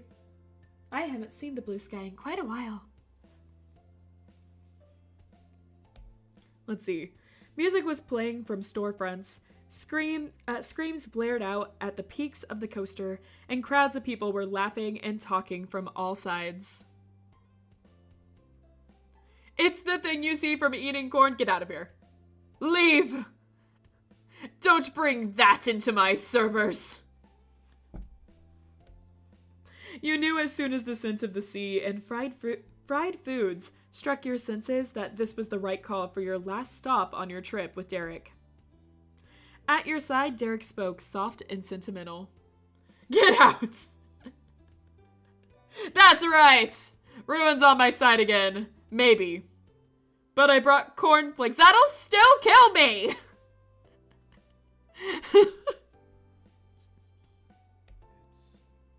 We made it. It's been a long time coming. Together, you stepped further down the path. For a place that felt so alive, it was almost uncanny how little had changed over the years. The bike rental store was there, though they also offered shiny new electric scooters. There were still vibrant stalls offering a variety of fair foods, and the two big rides, the roller coaster and the Ferris wheel, continued to tower above the bustling crowds. No, I'm on my side. I'm here to piss off everyone. Ah, I can respect that. I can respect that. You were sure of one difference without needing to see it. The face painting counter would have a total stranger running it. Xavier had moved on to decorating cakes rather than children's cheeks. Still being there was a time machine to a summer long ago. You and Derek were two teens once again. You got your attention with enough boyish excitement to confirm it. What do you want to do while we can? We'll have to leave pretty early to make it back for the farewell dinner. But we can ride the rides, grab a treat, browse some stores, or hell, we could rent our own bikes if you want. His pure enthusiasm made frowns outright impossible. You chuckled, the joy vibrating through you coming out. Your first time at the boardwalk was an experience. It was such a huge trip. Both of your parents and siblings had been there, but separated into two groups. For better or for worse, you went all across the very boards currently under your feet. Meanwhile, the adults hadn't had their heels on the floor. They were fit into pedals. The shock you felt learning they'd gone off on bikes without a care in the world was as fresh as ever in your mind, and that wasn't all that lingered within you. I accidentally turned my volume max and got scared. I dropped all my corn. Good! Make it inedible. Cover it in dirt. Important decisions about face painting. Nico being carried around like a sack of potatoes, snacks on the beach as the sun set, and the Ferris wheel. Viewing it not only in hindsight but as an adult made the moments even more significant. They were precious, like you'd never experience your first time here again, or what it was like to be 13 when the world was only beginning to open up wide. Now it's laying there better. Now! Get it out! Even so, your thoughts weren't completely tinged in rose. A fuzzy blanket of nostalgia couldn't make you forget about how it almost wasn't a nice time, how it only got to stay good because one person cared enough to make it certain it did. How Derek Suarez cared more for others than himself. That remains starkly true about him more than a decade later. For the brief time you'd been in the area, he gladly let Nicholas direct the activity multiple times and did his best to not let George feel left out. Along with looking out for his own family, he never let that supersede your comfort or wants. And he accommodated your sister too, after he put in all the effort to help her come see everyone. Let's see, I'm going to tie a piece of cord on your little lamp thingy. What do you mean, my little lamp thingy? You're not putting it on my angler. Do you trust people with the... What? With the name Cornelius? I have nothing against the name Cornelius. Obviously, I love Corny in Hollow Knight. So I have nothing against it. It's corn that I have a problem with. My boar is against corn.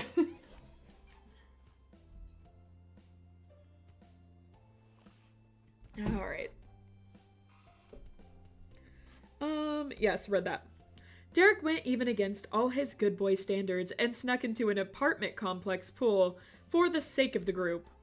You were sure he had fun being a part of the misadventures, but most times he'd been a passenger in the exploits, despite having to be the person who drove everyone else. That answered Derek's question for you. My only contribution is you choose. I feel like you should have a boardwalk makeup day where you got to do whatever you want after how many outings you've let other people have their way. Cornifer is God. Yeah, Cornifer is the best. She doesn't suspect our spies. What do you mean by that? Hold on. Glad there's no corn nearby, I said. Hi, said the evil corn. Wait. All corn is evil. It's redundant to say evil corn because all corn is evil. Derek's grin collapsed open. A crease formed in his brows. He was stunned and very touched. While the appreciation was unmistakable, he hesitated to accept such an offer. You don't have to do that. It's your vacation. And you've missed out on stuff too. You weren't surprised by the response, but it didn't play like a rejection. He only needed some extra encouragement. Like a kid who thought it was bad to open a present before his birthday, even if he got permission from the giver. Maybe a little, but never because of you, Derek. You're not taking me for granted. Evil knife man. Who's the spy? Cornifers, apparently. I know other version of that, the tarnished, but I would be pissed.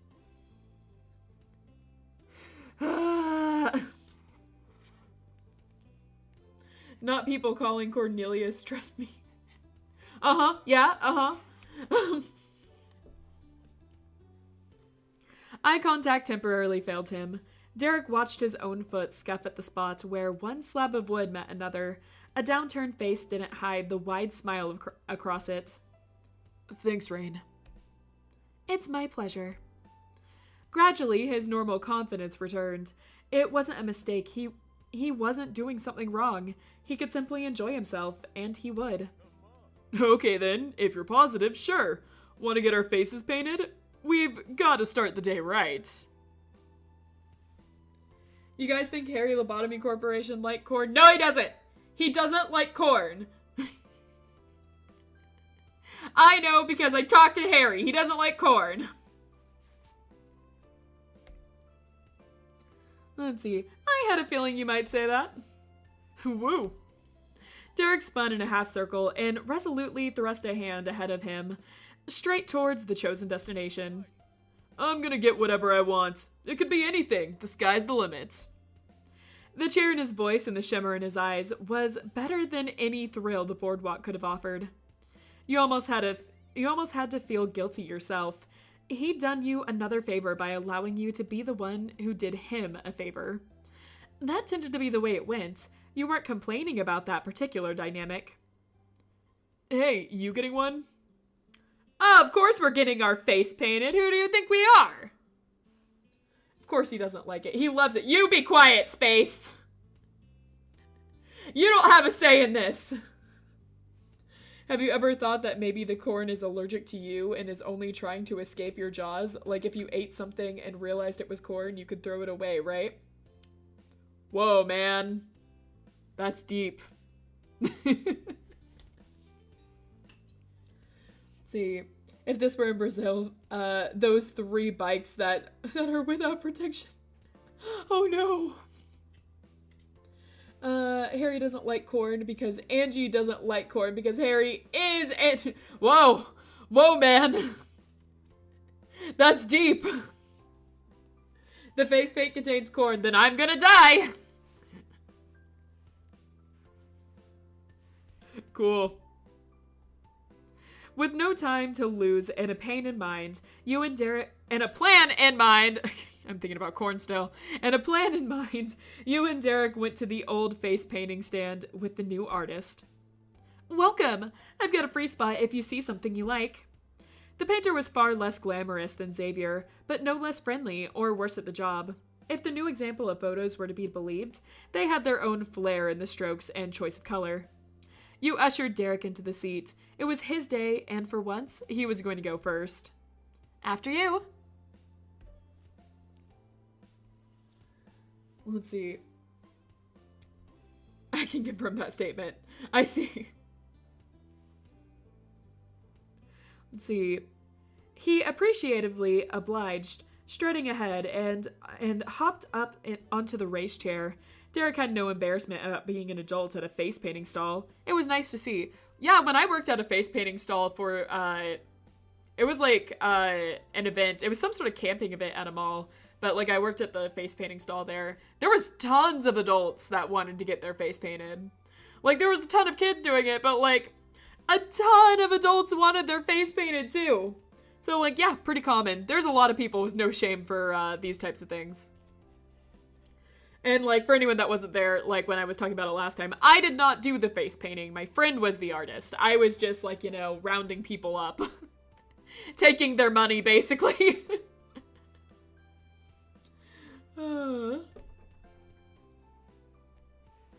Let's see. Oh, excellent! What can I get you?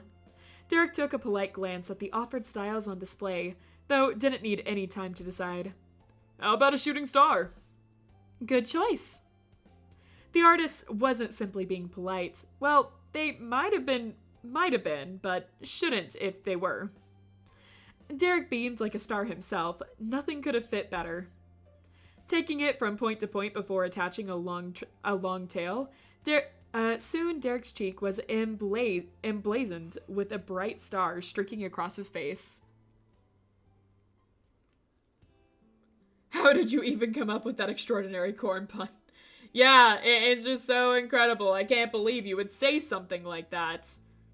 Ah, how could you? I'm so, that's not the right expression. I'm so angry by that comment you just made. Or, wrong thing. Hold on. That's not my mouse. There it is. Still wrong thing. Hold on. I'm working on, there we go. Rah! There. That was a long time to try and make that joke. That was a long time to try and make that joke.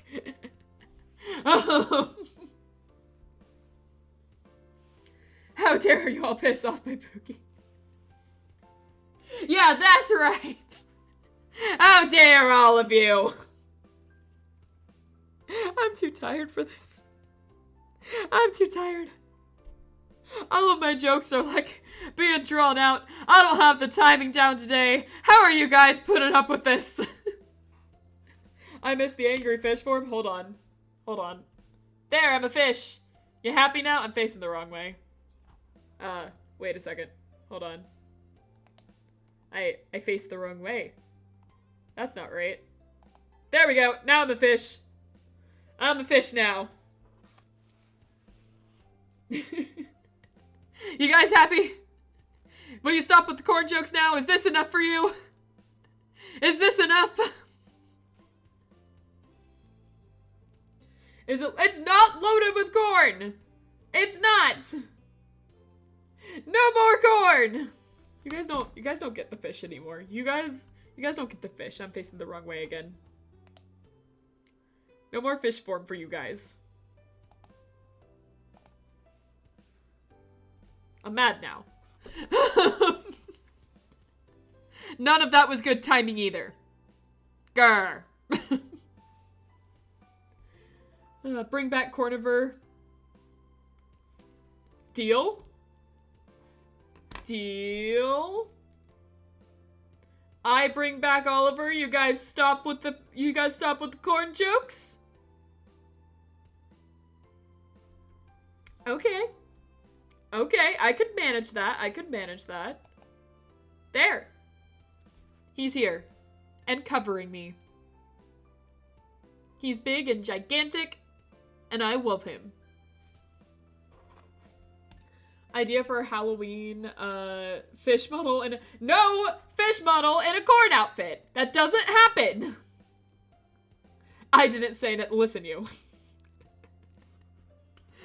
Listen, you.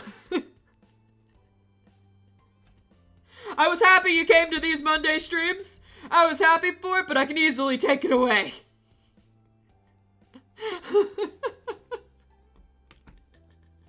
Why not? Because I'm allergic to corn! It'll kill me! I put it in my Dislex! I'm not gonna wear what'll kill me! Oh. It would be so cute. I already have a Halloween outfit!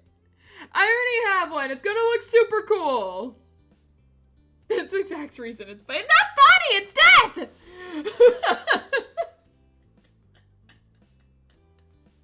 It kills people, Tarnished! For the fish model does not have a Halloween costume. Talk to Space. Talk to Space on that. I can't control what she does for me half the time. She didn't even know. I just choked myself. Hold on. There we go. She didn't even know that I was going to use the fish model like this. It wasn't even supposed to be a fish model. She thought I was going to use it for a thumbnail, and I took it and was just like, guess what I'm going to do instead? And I didn't tell her until that stream where I used it. She had no idea.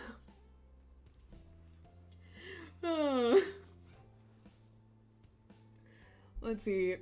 Space will the Halloween costume be corn? It's not corn! Your Halloween costume should be Oliver. Just dress up as Oliver. I'm a cat now! Make the fish wearing a fish costume. And my life is yours. Well, you heard that, Space. It's true, I was kidding. You loved it. You loved it and you know it. Where were we? Did we read any of this? But they hadn't finished yet. The stall had upped its production value since you were last there. The artist added a finishing touch of glitter to the centerpiece and painted sparkles over the basic tail. Whoa. It was a pleasant surprise for Derek as well. He'd been sure of what he was getting and ended up with more. Hopefully that would be a pattern of things to come. Thank you. Derek shook the hand of the artisan vigorously before bounding out of the chair to show you. Check it out. Not bad, huh? Honestly, I always thought the shooting star was the coolest. It has the most going on for it out of any of the options, but it's not exactly Nico style. It's a perfect fit. He let out a tiny laugh while only barely stopping himself from scratching his freshly painted cheek. You're so sweet. Thanks. If you loved it and you know it, clap your hands. That wasn't very loud. Hold on. There we go. My favorite Halloween costume is the Invisible Man. I can do that now! Hold on. Hold on. I meant I could do that in a few seconds. Hold on. There we go. Look! Look, I did it! It's my Halloween costume, guys. Are you happy? Are you happy? Isn't it cool? Space worked really hard on it. Oh, thank God she's gone. What do you mean? What do you mean I'm gone? I'm right here. Space, can't you hear me? Can't you hear me, Space? Space? Space? You there? I'm outside your window, Space. Open up. Space. Space. I'm calling you. So glad we can be alone with Lieber now.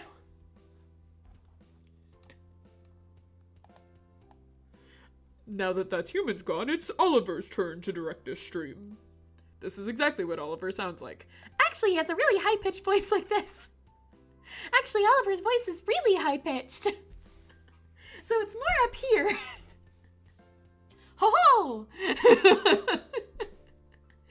Hello, children! It's Oliver's stream now.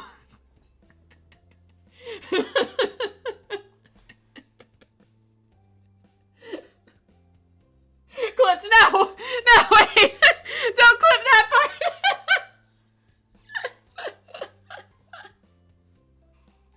It's not that high-pitched, you're slandering him. Hey now. It's like up here, right? This is my cat! This is what he sounds like! I'm gonna ruin my voice. I'm gonna ruin my voice.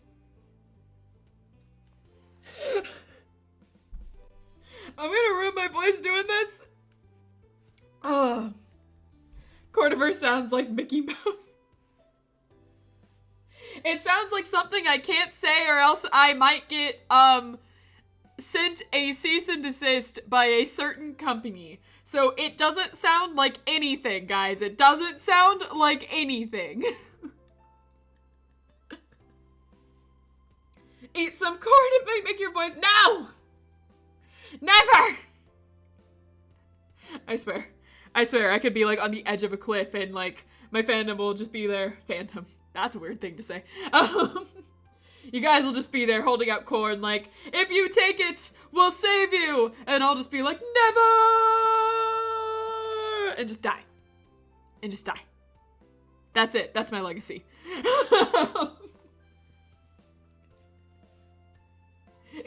It's Mike Mouse. Yeah! It's, you know, Robbie Rodent. I hope that's not a taken thing. It's Robbie Rodent over here. Robbie Rodent face. My cat. Oliver, she's not here anymore. You can be honest to yourself and say you like corn. No. I hate such a thing. Hold on, I got the voice right. I hate such a thing. I don't like corn. I would never betray Angie like that. Ho ho. Why did I guess he says ho ho now. I guess he has that. I guess I keep that thing. Ricky Rouse.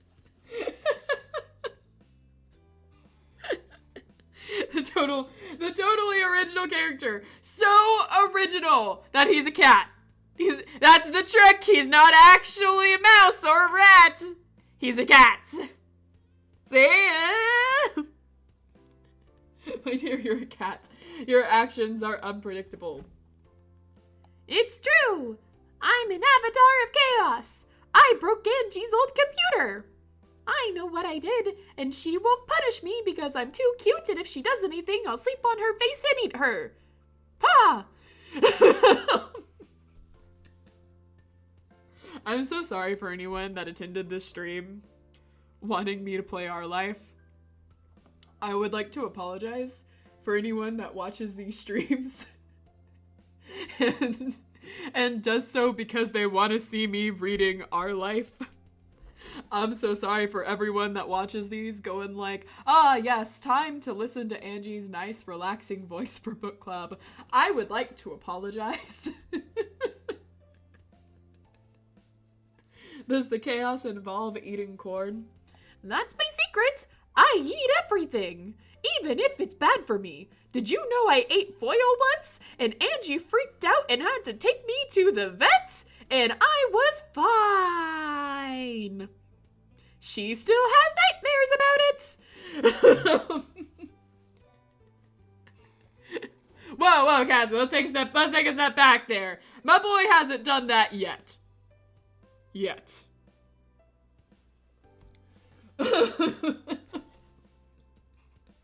Apologize to no one, because we're just being in your presence, oh dear Oliver. Yes, bask in my glory. I wonder where that annoying fish went. Annoying! How dare you! I'm gonna... Hold on. I got it. Hey guys, what's up? I just came back from like a few things. Yeah, Oliver's like right here with me and everything. Hey, how you guys doing? Is everything going okay? Angie went to eat court. That's slander. That's straight up slander. Making Oliver please bless Angie with not being done. Yes, preferably I'd like not to die. I would prefer that I did not. Please, Oliver, do not let me die. Hold on. We shall see. Oh, hey, I'm floating. Hold on, that's not right. There I am, now I'm not floating. Hey, Oliver, you can come back. Crap, I have to select your photo. Oliver, you can come back in now. Okay. What's happening? What am I doing? What am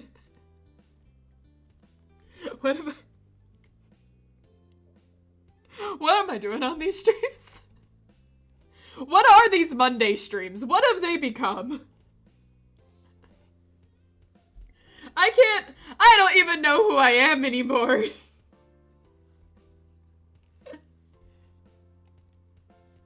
Oh, hey, Angie. Why did I just call myself Oliver? Oh, hey, Angie. Such massive expectations. Yeah. Good. Not corn! Not corn! I'm gonna read. But... He twisted on his heels and took 2 steps backwards. The front of the stall was clear, and Derek was in place to keep watch. Your turn. Cool. You walked under the large umbrella that covered the stall and settled into the paint-splattered seat. Hello, what can I get you? It was a difficult question, but after some serious soul-searching, you said... Let's see. What are we getting, guys? What are we getting? I'm gonna move so you guys can see the options. Corn is not one of them. What are we getting? What are we getting, guys? Corn isn't an option. I'll go to sleep or something. No corn eating. And good night. Have pleasant dreams. Star? Got it. Star. Everyone else is ignored. Hold on. Gotta select Oliver again. Yeah. There we go. I'm running a cat now. Okay. Star. Where's the star? Soccer, basketball, butterfly, heart, shooting star. Not just a regular star? Alright, shooting star. You were too late. Star 1. Okay. Of course, you'll be a wonderful pair. For the second time, at least with you and Derek, it might have been their dozenth for the day, the painter put their talent into action. You'd forgotten how tricky bristles felt, being drawn over your skin. You wondered how you managed to stay still for this in the past, or how even younger kids did it. They don't. Working at the face painting booth that one time, I can tell you, the younger kids don't stay still. The painters just find ways to be able to draw it without messing up. That's what I learned. The painters get really good at it. Hey, the sun, that is true. The sun is a star. That is true. Sometimes I dream about corn. I'm so sorry. I'm so sorry, man. I'm so sorry. I'm so sorry you have to have those awful dreams, those awful nightmares. I'm so sorry, man. It might have been because the process wasn't too long. You were in expert hands, while you'd been distracted by the unusual sensation. They had finished. Your shooting star was topped off with a dash of glitter, and the piece was complete. You smiled into the mirror, and the artist angled. Wow. The artist angled at you. I can't speak. Thank you. It's my pleasure. When you rejoined Derek outside the stall, he admired the charming composition. It got a thumbs up from him. A classic. You paid the artists for their work. Just you, since you were covering Derek, and he certainly wasn't paying for you. And then it was back into the thick of the park. Sometimes I dream about a girl I never seen before personally, only in dreams. She always says to me, eat corn. Bad. Bad. I imagine this Annabelle going to the fair with his girlfriend Shade. I could see that. Have you mentioned Shade before? I can't remember.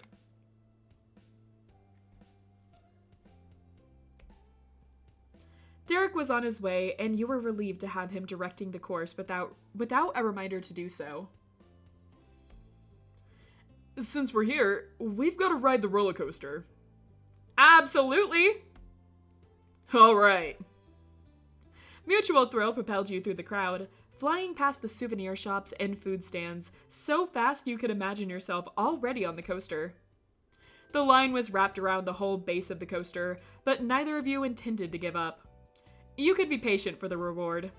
Though patient didn't mean calm. Derek restlessly bounced from heel to toe and repeatedly clasped and unclasped his hands, sometimes shaking his finger out. His behavior was more appropriate for someone about to jump into a big game they'd been training all their life for. But Derek had already gone through that kind of experience for real, so it was fitting for him. Yes, I mentioned her before at the party DLC. I see. I must have either missed it or my memory is really bad. I will admit, my memory has been so bad and I'm so tired today, so I'm sorry. Energy's not 100%.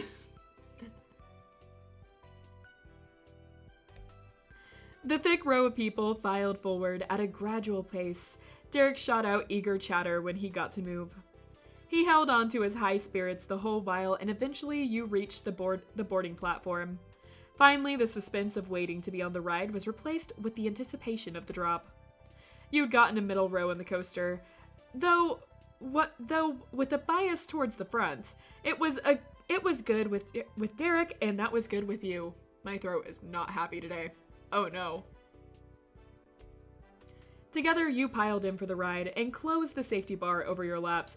Though now that I'm thinking about it, there was a few things earlier that might have caused me to my throat not to be happy.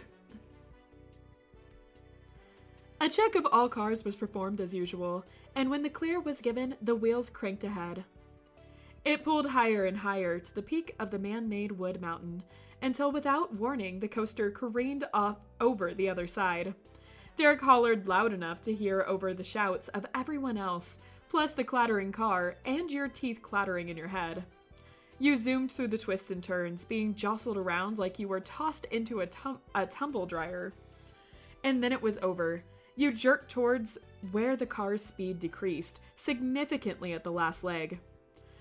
Once the car cranked to a crawl and rolled into the station, you headed across to the exit on the other side, making sure not to leave anything behind.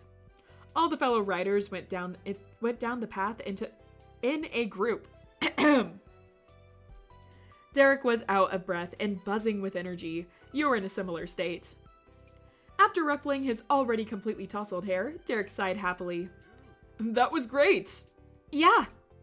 You began to drift over the boards again, heading nowhere but encouraged forward by the tide of park-goers coming through. He grinned over at you, as sweet as a mouthful of cotton candy. What do you want to do next? Wait, no, what do I want to do next, right? Mm-hmm, you still get to pick. Derek and you joined in with the laughter filling the park. Force of habit. Don't worry, I can keep reminding you. It's a Derek day. Derek's day, huh? I like the sound of that. He cast his focus up at the sky. Derek traced the edges of his jaw using his thumb and pointer finger. It reminded you of the way Mr. Suarez would stroke his beard thoughtfully and respectably. Derek was missing the facial hair, but the effect was the same. What does Derek Suarez want to do? We've hit the roller coaster and face painting stall. I'm not huge on the refreshments here, honestly. They've got bikes and scooters, but you can do that almost anywhere.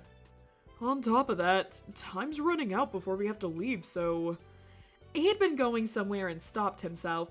That was also a pattern of his. When Derek spoke again, it was quiet, wistful, more for himself than in conversation. Probably shouldn't stall any longer. That's not responsible. What?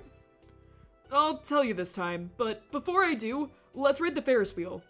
Oh yeah, it'd be a big missed opportunity to leave without riding it. All right, let's go. Fish. Fish where? Fish what? I love fish. What about fish? Derek glanced around to get the lay of the land. You'd wandered far from the coaster and entirely lost touch with where you stood in the park. But your new target was the tallest structure for miles around. There was no trouble in determining the path towards it. Together, you made another crossing of the boardwalk. The line for the Ferris wheel wasn't as jam-packed as the first ride you'd stopped at. Far more guests could fit in at a time. It was simply less of a draw to the high-energy guests attending the park. You couldn't get on immediately, but the wait wouldn't take long. Derek's attitude standing there was in stark contrast to how he behaved on the creeping crawl to the coaster. There's one on my screen. Ah, true. There is one here. His feet were firmed on the ground. A ride attendee got to the door for both of you. That didn't mean you couldn't add your own touch of cordialness. Please, you first. How kind. A. What are we adding this time? He promptly climbed in. You carefully got up the 2 steps into the car after. Derek sat on the right bench, the same side he picked the last time you were there. Let's see, we'll sit next to him. Derek squished his shoulders up around the sides of his face in childlike excitement and welcomed you to the seat with a grin. He put an okay sign for the attendant. Then the employee closed the tiny elevated room. You were fully encased inside. It muffled the raucousness so much you could believe the entire world had suddenly faded away. Glancing out the window showed that all was well. A. B. A life was lost by all. A life wasn't lost yet, probably, I think. I don't know what he did as a kitten. The car rocked forward, and you watched as the ground grew further away. You and Derek were completely unreachable there. For the duration of the ride, it was only you and him. That was freeing in a way. Derek seemed to think so too, because it got him to talk without reservation. I know we didn't get to do all that much here. We're finishing up and the sun hasn't even started to set. But even still, this has been the best trip to the boardwalk I've had in years. He poked at a small chunk of glitter on his cheek that clumped together and stuck out from the rest. I hope you know I really appreciate it. You're always looking out for me. Let's see. You deserve to have someone spoil you. The Ferris wheel continued to go round on its set, unchanging path, always forward, never back. Even in the brightness of a summer day, a shadow fell over Derek's face. Well, you succeeded in making me happy. Is it alright if I ask if you had fun too? Of course, any time with Derek is good. Come on. We're really trying to unlock the romance here, Derek. I've waited a long time for this. That's good to know. His gaze dropped and his voice was low, heavy with the weight of emotional strain. Thanks to you, I finally got to feel like I did when I was a kid for a little while. That means a lot. It's what I've been chasing since I got here. The big park, all dark and empty, Derek's pained confession, the scene all flashed through your mind. His words rang out. How he felt he'd lost so much and could never get it back. Maybe that wasn't entirely true after all. The soft smile on his face was exactly the same as the boy you once knew. Hey, remember that time you stayed over at my place, and we camped out in the living room? We talked about the future and our dreams.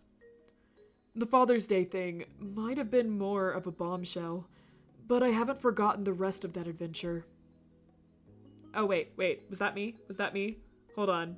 That was me. The Father's Day thing might have been more of a bombshell, but I haven't forgotten the rest of that adventure. Look, I'm not the biggest romantic in the world, but if it were me and I was trying to get with someone, I would first sit in front of the person, talk, and then sit next to them. I'm just, I'm like trying to get the skinship in, right? And just like kind of be like, hey, I've been trying for years at this point. This game started us off as a kid, and I've been like so blunt. I've even like confessed to him, and he was like, yeah, maybe later. Come on, Derek! I'm losing my mind here! And back, what did I lose? Nothing much. Don't worry about that. Yeah, same. We had such grand plans a decade ago, huh? Now we're here, and I have no idea what we're doing. Derek pressed himself into the heavy metal wall behind the seat and slumped down it. I wonder what my 13-year-old self would have done if he'd called a psychic and then told him where his life would have actually gone. Maybe demand a refund? Come on, Derek. Everyone knows you're too polite to ask for your money back. You're right, but I would have thought about it. I'd have a great speech in my head about how it's only fair to not have to pay for a reading like that. Derek's voice faded out, replaced by the sound of his fingers tapping against the seat. One after another, they played a rapid beat like the fluttering of a heart. It sucks that there's no way to actually know what's going to happen in the future, huh? At least today was fun. A good break from having to be grown-ups. Yeah. Boo, I want to be a kid forever. I relate to that personally. You had to appreciate the attempt at optimism. It didn't stop you from being bummed that it was all over. Well, I can't do anything about that dream. Sorry. Too bad. He grinned, staring at you head on. Hey, you should come by again sometime, whenever you want to. Or can, anyways. You mean it? Definitely. It's my apartment. I'm an adult, and I can say that Rain Sky is allowed to visit all the time. He declared it proudly with a fox air of haughtiness. If his pitch had been a little higher, the statement would have been a fairly accurate imitation of Liz. It was all more than a little silly, but the smile growing on your face stopped short of becoming full. Derek's bold-faced confidence was only pretend. Regret remained hidden behind every smile. Will it be now? I keep wondering. This is the perfect time, Derek, please! Are we still— No, we're not talking about corn! We're talking about a confession! We've yet to actually do the Derek romance, and it has been months! Well, I mean, like, in game time, it's been years. I think it's been, like, how long have we been doing the Derek one? It's been, like, a month, I think, now, since we started the Derek DLC.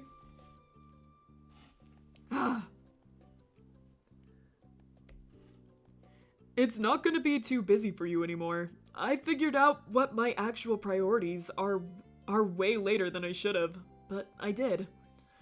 Part of that is being someone you could actually count on again, so my door's always open. Since you've been here, I finally started to see a future I want to have. I've thought about it more and more, and it keeps coming back to the same thing. Please, Derek, please. I'm begging you. This next line. It better be it, Derek. I've been so blunt. Please. I'm begging you. I don't want to be this far away from you. This was it, all along. The entire time you'd been staying with him, and even before you'd actually arrive. Those were the words Derek had been holding back. He didn't restrain them any longer. I was hoping to be closer to you when I lived in the next city over. Being neighbors was my dream. I wasn't totally kidding about that. I swear, if this is just going to be like a... yeah, if you want to move in together as friends. If you want to move in best friends. I'm so glad we're best friends, man. Rain, I'm so glad. Oh, am I just in time? Maybe. I know it may seem rushed, but from what I understand, they have known each other for a long time. This girl has to take some action too. Grab him and see where it goes. If not, move on. Listen.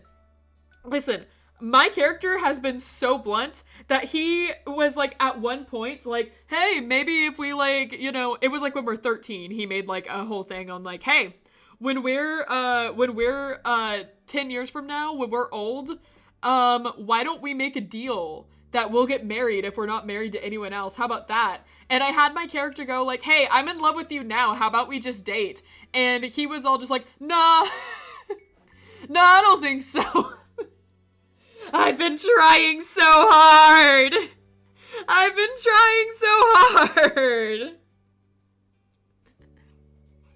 I mean, we're good enough to romance Derek, right? He seems kind of out of our league. I mean, we took up professional beehive boxing again. So like you'd think he'd be okay with it.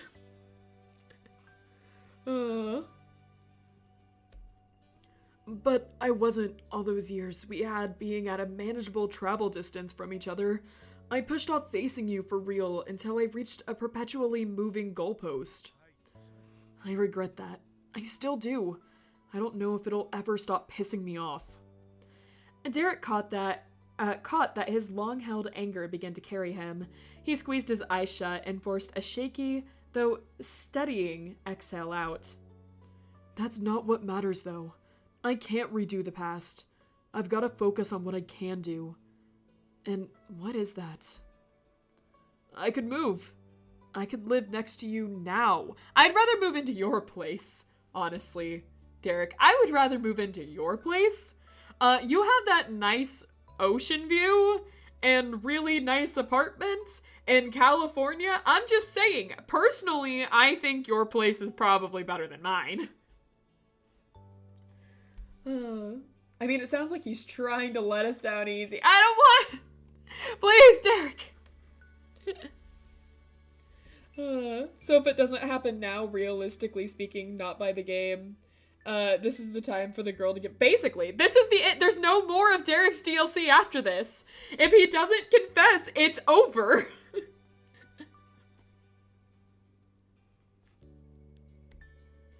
The clawing darkness of the past faded under the shimmering hope of a better tomorrow.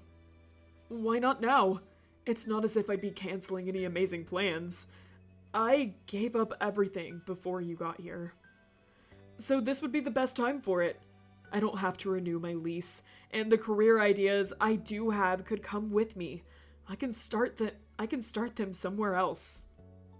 Or, I know you're next to Cove, but if you've been wanting to come back to this area for more than a vacation, I could keep the apartment, and you could move in. Yeah, see, I like that option. I like that option personally.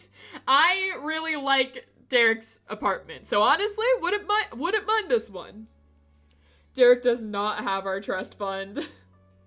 I don't know how nice his house is compared to mine. His apartment is really nice. For a California apartment, I'm just saying. Never once have I kenned so hard on a character. Yeah? Let's see. Maybe he'd want to move closer too. But I'd be up for whatever you are. Are we suggesting that Cove just moves in as our third wheel? Or am I the third wheel here? Who's the third wheel anymore? I don't know. I mean, sure, he has an apartment, but giving up a house... Do we have a house or an apartment? I don't actually know.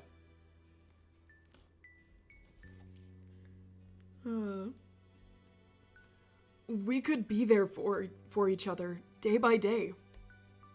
For the first time, Derek had expressed the whole and honest truth of what he wanted for his life, for himself. It wasn't about his family or only for your sake. But even then, Derek couldn't help pre-compromising his preference. He doubted the appeal of his hopes to anyone other than himself. I get if you think it'd be overkill, or you're still worried about how it would work out. It wouldn't have to be forever. He winked cheekily and familiar. I'm not asking you to marry me again. Yeah, I noticed.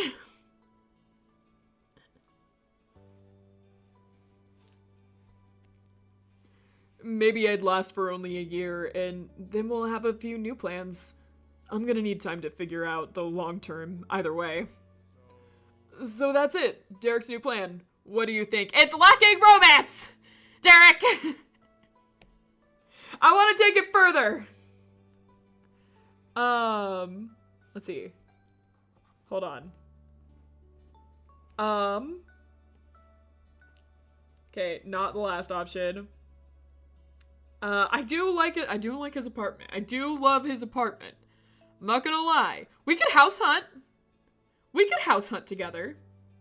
When you kiss someone you like, your brain releases hormones, so my idea of her taking action makes total sense to me. If it doesn't happen, give up. Yeah, I mean, it could work. It could work. Alright, let's house hunt together. It was obvious. As soon as he'd said it, you questioned why it took this long to realize you could simply be near each other if you wanted. And the next instant, you remembered why. Neither of you pictured the other feeling the same way. You imagined Derek was pursuing his sports dreams and never would have interrupted that. He saw himself as unworthy of others' acceptance until an abstract level of success was attained. But those days were behind the both of you. The answer you gave and the dazzling smile it gave Derek was proof of it.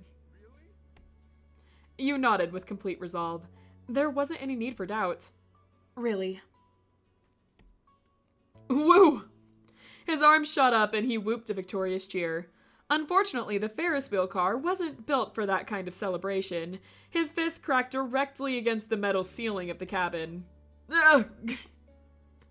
But he laughed heartily, shaking off his smarting knuckles. Nothing was going to bring him down. He started to ramble off moving logistics and preparations that need to be made. Informing the landlord that he wouldn't be renewing his lease was paramount, but he was positive she wouldn't mind. Most of what he had was still packed for the prior move, so that would make the process easier, and once again he expressed gratefulness that he hadn't furnished the apartment himself. That face scared me. Man, Derek's parenting really messed him up. His nice, happy family? Show him a real punch. Break the Ferris wheel door. Yeah, let's do it! Yeah, violence! Let's go! Chat's learning. Chat's learning. It was dry. It was dry, grown-up responsibility stuff. Yeah, it sparked more excitement in you than any amusement park could have. Derek was able to rein in the frenzied babbling long enough to extend a hand towards you intently. You understand what he meant by that. The place, the time of day, the terms, so much of the situation was entirely different from the first time Derek made you an offer, but the feelings behind it remained the same. An earnest desire to not be separated. We shook hands. We could have sealed it a different way. Personally, honey, violence is always part of the solutions. Yeah!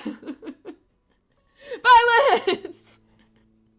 The nice happy family that left two brothers resentful of each other for 2 decades and made Derek think his value is basically entirely on the service he provides to others. Yeah, that family. You took hold of one another securely and shook. Yeah, deal. Wow. He slowly let you go before staring down at his hand in wide-eyed disbelief as if it wasn't his. But it was. Derek had taken his own life into that hand of his. You believed he wouldn't lose hold of it ever again. I actually did it. His scuffed fingers curled into a fist. Then he lifted his intense green eyes to your face. Derek had grown, and he'd held himself back. He'd changed, and he'd remained himself. He'd developed into an adult, and he should be proud. He should be proud of, and he was still the boy you'd met 10 years ago. It was all true at once, and it made you happier than you could say. I'm feeling better about the future already. Thanks, Rain. That's it. That's... Uh-huh. Yeah. Uh-huh. I'm feeling good about it too. Feeling real good. Real good. Balance is not the answer, it is the question, and the answer is yes. That's right. That's right. Oh, you two make a cute pair of business That's right. We're such good partners. For business, I mean. Platonically. Yep.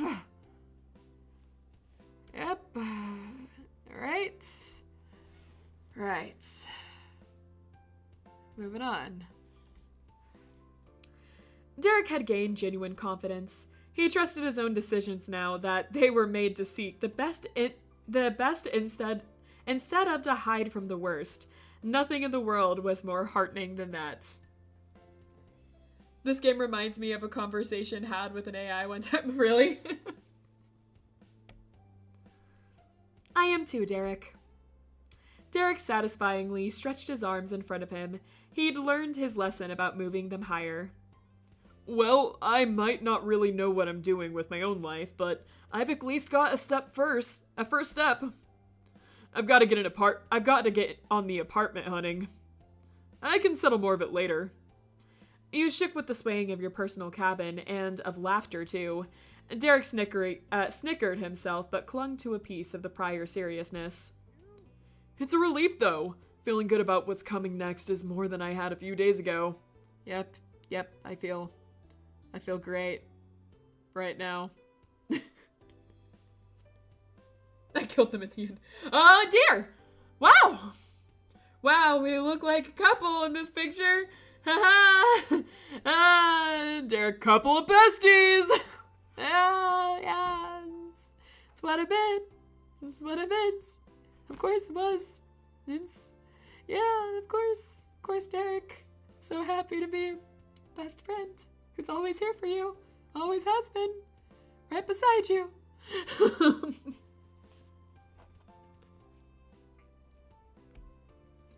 And 23 is not that old. There's plenty of time left to work it out. Yeah, plenty of time.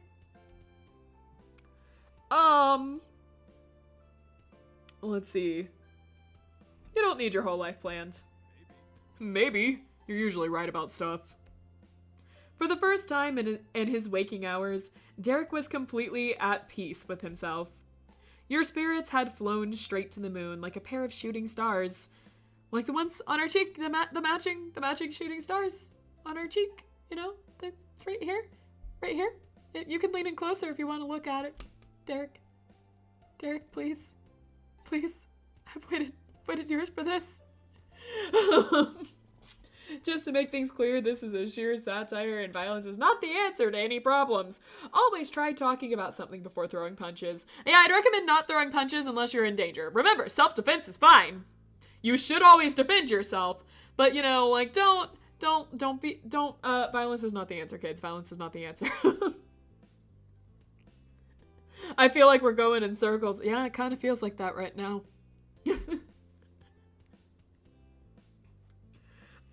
Let's see. Though physically you were still in the gentle drifting cabin, and its position was on the decline. The wheel's turn continued to slow until it came to a full stop. Derek's joy was replaced with utter horror in an instant. Shit! He threw himself to the window and let him cuss. He threw himself to the window and pressed his face against it. But Derek could only watch in stunned disbelief as the first of the cars unloaded lower down. The ride was coming to an end. When your cabin arrived at the bottom, you took your turn to dismount. The same attendant gestured towards the tall framed exit gate and thanked you for coming. Doing as instructed, you left the Ferris wheel behind you. Spent $5 to get friend zoned. I know! Oh, yeah, best $5 of my life. Oh, man. This is an experience. Let Derek cuss. I think he has the right to.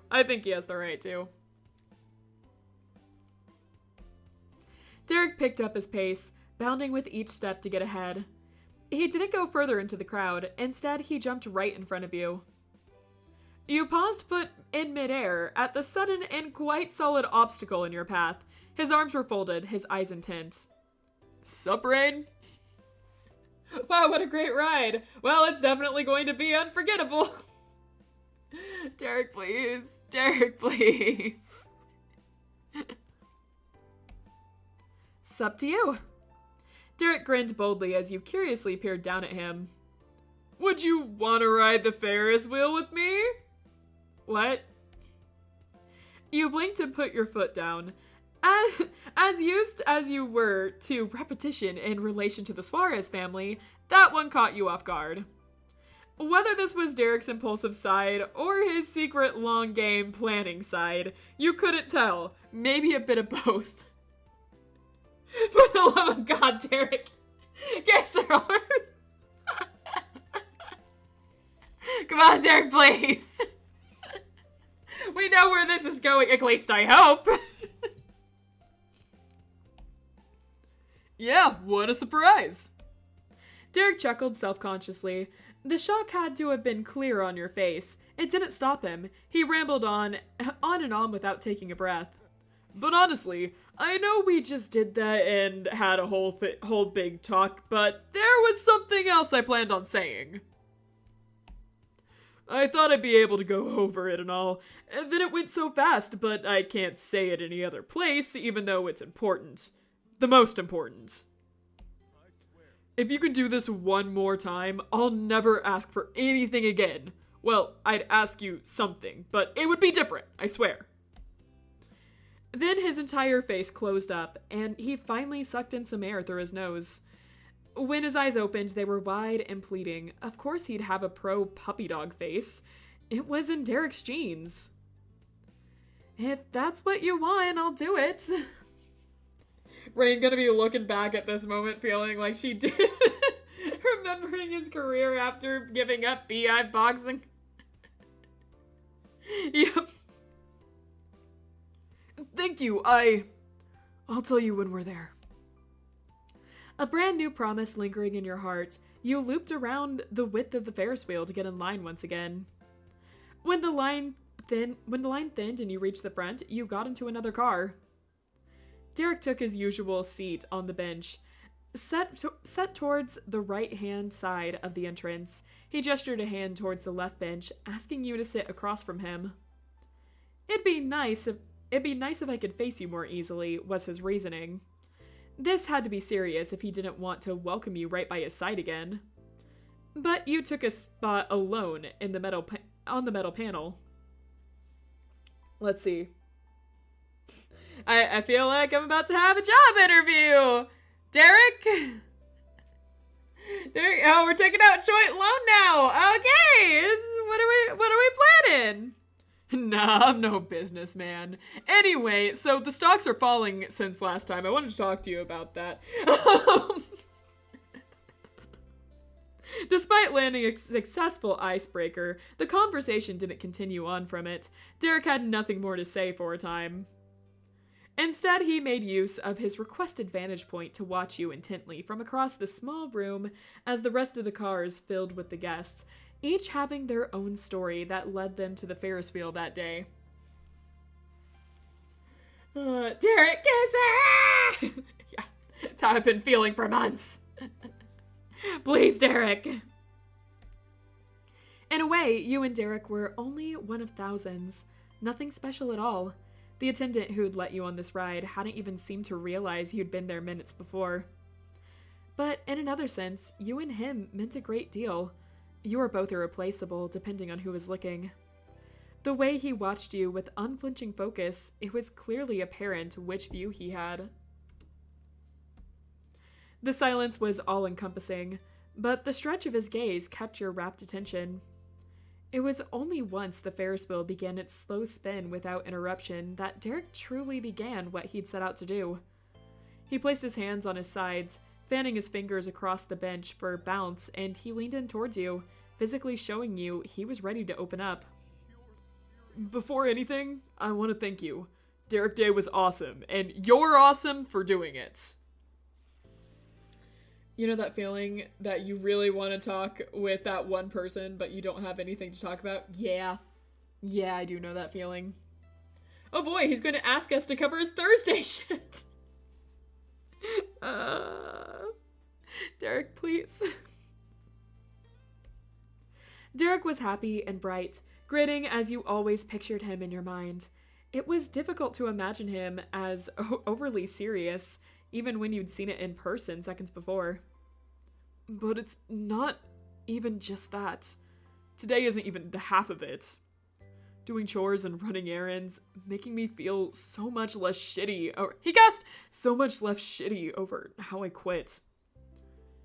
And can I also mention real quick how cool it was that you cared about me and what I was thinking, instead of pointing out that I was irresponsible or wasted such a good opportunity? That was a big deal for me. But the smaller things matter too. You stayed up even later to help me when I absolutely had to put those groceries away right then. You insisted on putting together the game stuff so I could take it easy for a little. He laughed without reservation, talking about you had a way of bringing out his boyish enthusiasm. And then on top of all of that, you're good to my family too, even when we get dramatic and have our issues.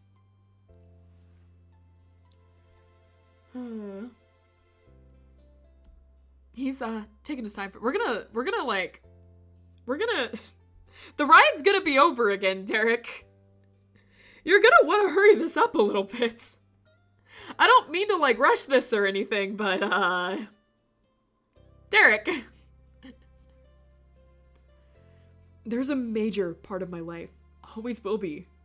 So seeing how you get along with them is, well, let's just say it tips the scales for this even more. A special something danced inside his bright green eyes. It was as if he'd realized himself for the first time what he was actually doing. I don't want to leave anything out, but I should get to the point. I'd die of embarrassment if I ran out of time again. Derek's wink made you crack a smile. He had a way of bringing out a pure joy in you too. But his expression soon shifted.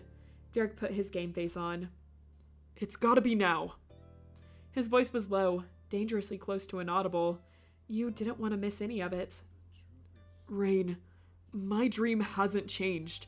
My actual dream, not the dream of being the best at some sports, so I didn't feel like a failure. I mean, the one I told you about right here almost 10 years ago. That evening came back to you in an instant. It was the first time you'd rode this Ferris wheel. You had a very similar view then. Derek had been right where he sat now, but so much smaller, and with his baby brother asleep in his lap. The sunlight had been fading, shadows pressed in around you, and Derek whispered his hidden hope while you were almost all alone. Picturing that scene, reliving the words he'd said. It got your heart thumping hard, and your stomach dipped. Were you on the Ferris wheel again, or the roller coaster again? The sensation made more sense for the latter. Derek had no idea what was going on with your thoughts, or if he did, he wasn't letting it psych him out. He was someone who did what he set his mind to, and his determination was resolute. And that's always been what I really wanted, even when I was pretending it wasn't. I still want someone on my side, who's there for me as much as I am for them. A partner in life. You told me back then I had that in you, and I couldn't believe it. Literally. Finally. It's happening, guys. Oh my god, it's happening. Do we need to grab Nicholas as you have to... Yeah, right? Admitting that was the only shake in the single-minded declaration, he had to pause and offer an apologetic smile. I honestly didn't think it could be true. It was nice to hear, but I wasn't gonna hold you to it. Which was extremely dumb because you were the person I was thinking about the entire time I was saying it. Derek's hands flew to the sides of his head and gripped it. He wanted to shake himself for that. That's why I told you, and not somebody else. The muscles in his legs tensed as he pressed his sneakers heavily against the immovable floor. There was nowhere to go, and that was the only reason he stayed in his seat. So instead, he used the energy to pull his radiating emotions into a single point and put that in words. I couldn't admit what I felt then, or even hope you felt it too. But not anymore. So, for once and for all, I'm gonna say what I've always thought. And the write-ins. Thanks for coming. Thank you for being here, everyone. It's all right. I'll stop stalling. Derek's premeditation position came into a full effect as he stared you down straight on. I love you, Rain. I want us to be on a team, to face problems together. Not because there was no one else, but because there is no one else. And you can do with that what you want. Then Derek let out a sigh and slumped in his seat. How you'd react, he didn't know, but he'd already accomplished something for himself simply by having the courage to tell you. Where's finally? Where's the finally option? Oh, I can just say I'm really sorry, Derek. Oh, no.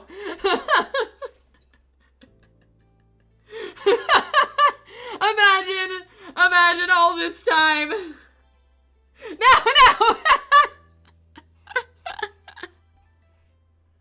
No.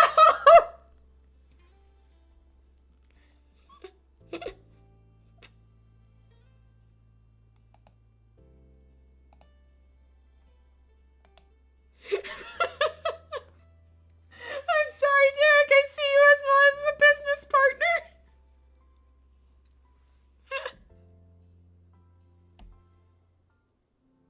Oh, no. Oh, no.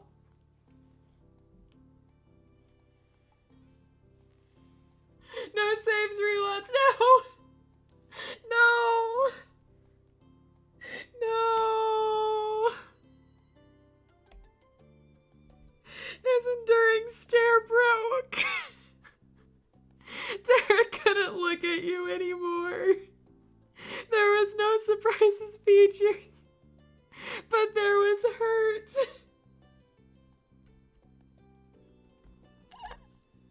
No. No. Have a good night to you too, Okapi. I hope you have a really good night. I hope it's so nice and pleasant.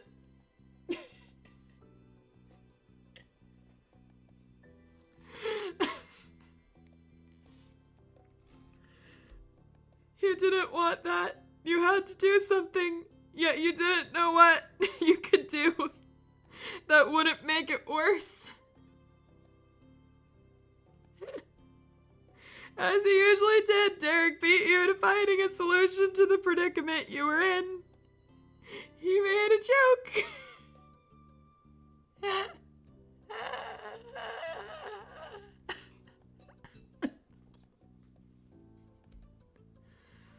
Well, another good part of doing it here means I can't run away or hide from you forever. I'm still stuck. Yeah, we're here. We're here, Derek. Just stuck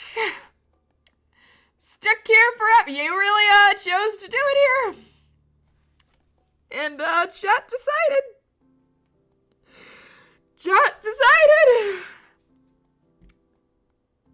They beat me to an option. And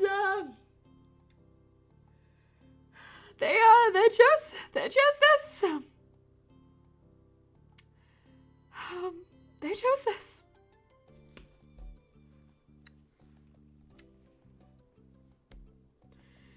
You had gotten that very impression, but it was saddening to hear him put it that way.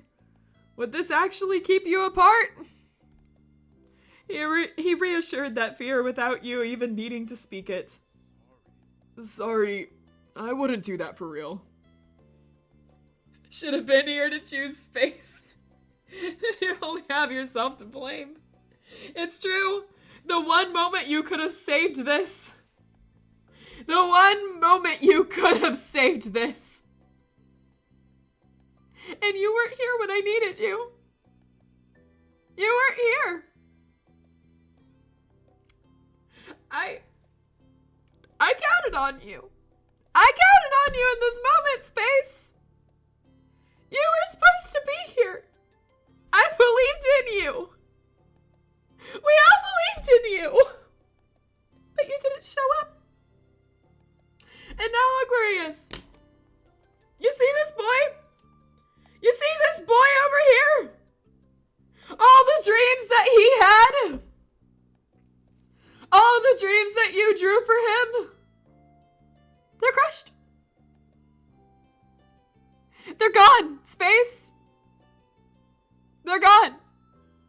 We crushed them. We took our foot and we stomped on him. That's what we did. And you weren't here to change it. And I couldn't save him either. I'm not immune to this. I wasn't fast enough. I should have, instead of joking about it, should have just been like, oh, but we're pressing this and pressed on something. We couldn't save him. We couldn't protect his smile. We did this. Space, we did this. I was the first comment. Only thing I said was do it. It was you, Angie, who does it. No, but right after you, Casey came in with the actual answer. So, we lost it. We lost it. Because Chad all said to do it. Chad all said it. That's okay, because I know you're going to just reload like you did when we skipped Cove's parents' drama. But one of my mods said not to. One of my mods said not to reload. So, I don't know. I don't know, man. Please do. Just the why from Tarnished. I'm working on channel art, and this is the thanks I get. Corniver canceled. Why is Corniver canceled? Why is Oliver canceled? Next thumbnail canceled. No, wait, I need that. Hold on. Everything yoked is gone, reduced to atoms. I can't believe we've done this. He's not smiling, trying not to cry. We're finally gonna be neighbors soon. Oh, God. That's right, Derek. That's right. I'm so happy to be your neighbor. That's it. That's the relationship. We're heard of going on strike. Alright, you gotta keep space in your basement to get art. Yeah, that's right, I do. My boy is suffering. He can't show it. Oh my God. Right. Right. Cool. That's right. There was mutual relief to confirm your plans were still on despite this. I don't know if relief is what I'd call that face. Oliver's very disappointed in you, Angie. I don't think he's happy with this. I don't think he's happy with this. He left the room just a little bit ago. Why we reject him? They told me to. I always have to choose the option chat chooses. I don't want to stop seeing you. All I can do is accept it. It'd be worse if you had lied to make me feel better, and I hadn't stopped caring about you. We can be people who are there for each other, without dating. I'm in so much pain. I'm in so much pain. And it was still worth it to ask. It's better than just wondering about it for another decade. At least we both know where we stand. The careful smile on his face was genuine. He'd be a part of your life as long as it was an option, no matter what. When it came to that, your feelings were the same. On that note, I've decided to do the wedding DLC right now at this very moment. The Cove wedding DLC. We're just gonna do that. Sorry, Derek. Angie's going to reload because she values having me around. I mean, like, yeah, in order to get Space's morale up, I do have to, if you don't reload, I'm going to do a bad thing. I'm gonna reload! I'm going to reload! Okay, I'm gonna reload. I'm just gonna get through his crushed heart first. See the damage that you've done! From there, Derek rambled about all sorts of random topics, anything his mind could safely latch onto between the many emotional splinters that might poke him, or you. Conversation was more forced than ever before, but he was trying, and you could believe it wouldn't be like that forever. That's great. That's great. That's wonderful. So none of that happened. None of that happened. What do you know? What do you know? Somehow none of that happened. Wow, that was a crazy dream we just experienced. Glad nothing happened. Whoa, man, that was crazy. Horrible nightmare that we just experienced, that we all collectively experienced at the same time. But can I bring him back up? Oh, no. I really just threw that down there and now I'm having trouble getting it up. I need to... Nope, that's Cove. I want this one back again. No, that's the whole game. All right, well, we've lost that one. We've lost it forever. Goodbye forever. Hold on, is there a way I can, set that back? Could I just,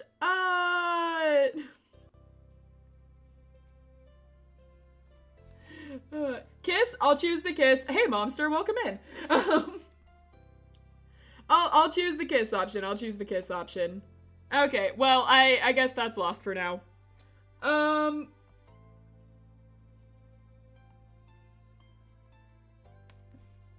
We'll choose kiss. We'll choose kiss. Is the screen weird? What happened to the screen? I just realized that. Why is there a black bar on the side? Is that there for you guys too? Has that been there this whole stream? Or did that just happen?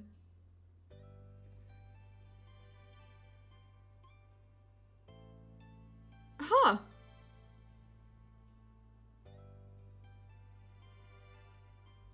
That's weird. Alright, well, if it's not bothering anyone, we'll just, ignore it for now. Alright, we'll kiss. We'll kiss. That was it. We kissed him. The distance wasn't needed anymore. You broke the cardinal rule of theme parks. Don't get up from your seat while the ride is in motion. Your feet were unsteady in the dangling cabin, but your nerves were even. Wait, I actually think I might be able to solve this problem. It's gonna bother me. Maybe. You may have reloaded, but that timeline is forever canon. I don't like that. I don't like that. Maybe I can't save it. Oh? Maybe? Oh, I think I saved it. I think I saved it. Okay. I don't know why it suddenly went like that. My screen did a really weird thing. When I was messing with things, so whatever. You know, it'd be really funny rejecting him again. No, it wouldn't! It wouldn't be funny! You pushed yourself off and glanced down at him after a wonderful moment together. He managed to help you into an actual seat on the bench, embracing you in the process. Oh, right. So that definitely means what I think it means. No, we're rejecting you. I deeply and sincerely apologize for trash talking Derek on the first R live stream. The baby deserves the world. It's true. Derek is the best character in this game. Derek spoke with incredulous awe. As obvious as it was to both of you, it didn't seem possible. The old feelings you'd hold on to since the original day at the boardwalk, and even before that, were as alive as ever. Alright, guys. Which option? It's a kiss of pity. Oh. Is it bad that I can imagine an option that said, that was it, you jumped off the ride? Yes! Yes, bad! There's two I love you options. Which I love you option? You gotta be more specific here, man. I do love the second one, personally. Like, Derek Suarez got it.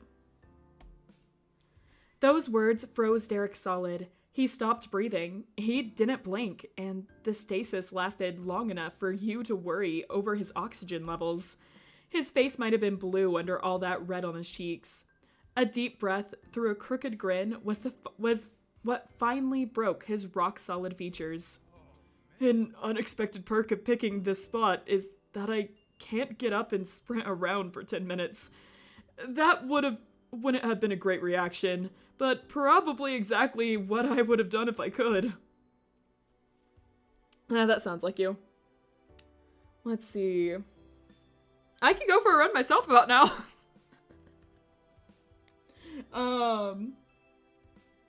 Better late than never. Grim, where? Where is that bastard? Unless it's the user, Grim, not you. All right. He let out a shaky breath, completing the process of breathing only once over an entire minute. Well, since a nice jog around the boardwalk is out of the equation, I'll have to do something else. His eyes were alight. For one example, I could kiss you. That works. I'm really sorry, that's not something I want. That works! Before anyone else says it, that works! That works! I joke about anything negative, you guys are gonna snap to it. He took your hands into his without hesitation. You gripped him back and leaned closer. He met you halfway. Your lips touched, first lightly, with more confidence. His were pulled up at the ends the entire time. The first time you'd ever kissed Derek was when you were barely teenagers, hanging out at the old park, making plans for the future, as well as you could then, by making the backup deal. The second was only a minute ago. Your way to once again tell Derek that you wanted to be his, and for him to be yours. Both were important, but this one, a reciprocal kiss, born of mutual affection, was the very best of them. However, you had a feeling there'd be more chances to outdo it in these days, weeks, and years to come. He really has a talent for holding his breath for 1 minute while still being able to talk. Truly a talent. He has that singer's breath, you know? In the thrill of the moment, Derek's excitement got the better of him. His legs kicked up and he smacked his heels against the bottom panel of the seat. A clattering sound vibrated in the tiny metal room, and it reminded you of the precariousness of the positions. Derek got the same wake-up call. You were still in the middle of a Ferris wheel ride, and pouncing off the walls wouldn't be the best plan. He pulled your mouths apart, keeping you squeezed against his chest, and glancing around wide-eyed to check the situation. Then he giggled joyfully, no less carefree. I take it back. This wasn't a convenient place for the confession at all. If I really was good at preparing, as I claim, I'd have picked somewhere that wouldn't rock if you moved around. And one that didn't have a 10-minute time limit. How long is this Ferris wheel? Dang, I mean. It already stopped. The employee is knocking on the door. Guys, please leave. There's other people that are trying to get on. He's just standing out there like awkwardly, like, oh god, they're making out back there. Come on, man, I don't get paid enough for this.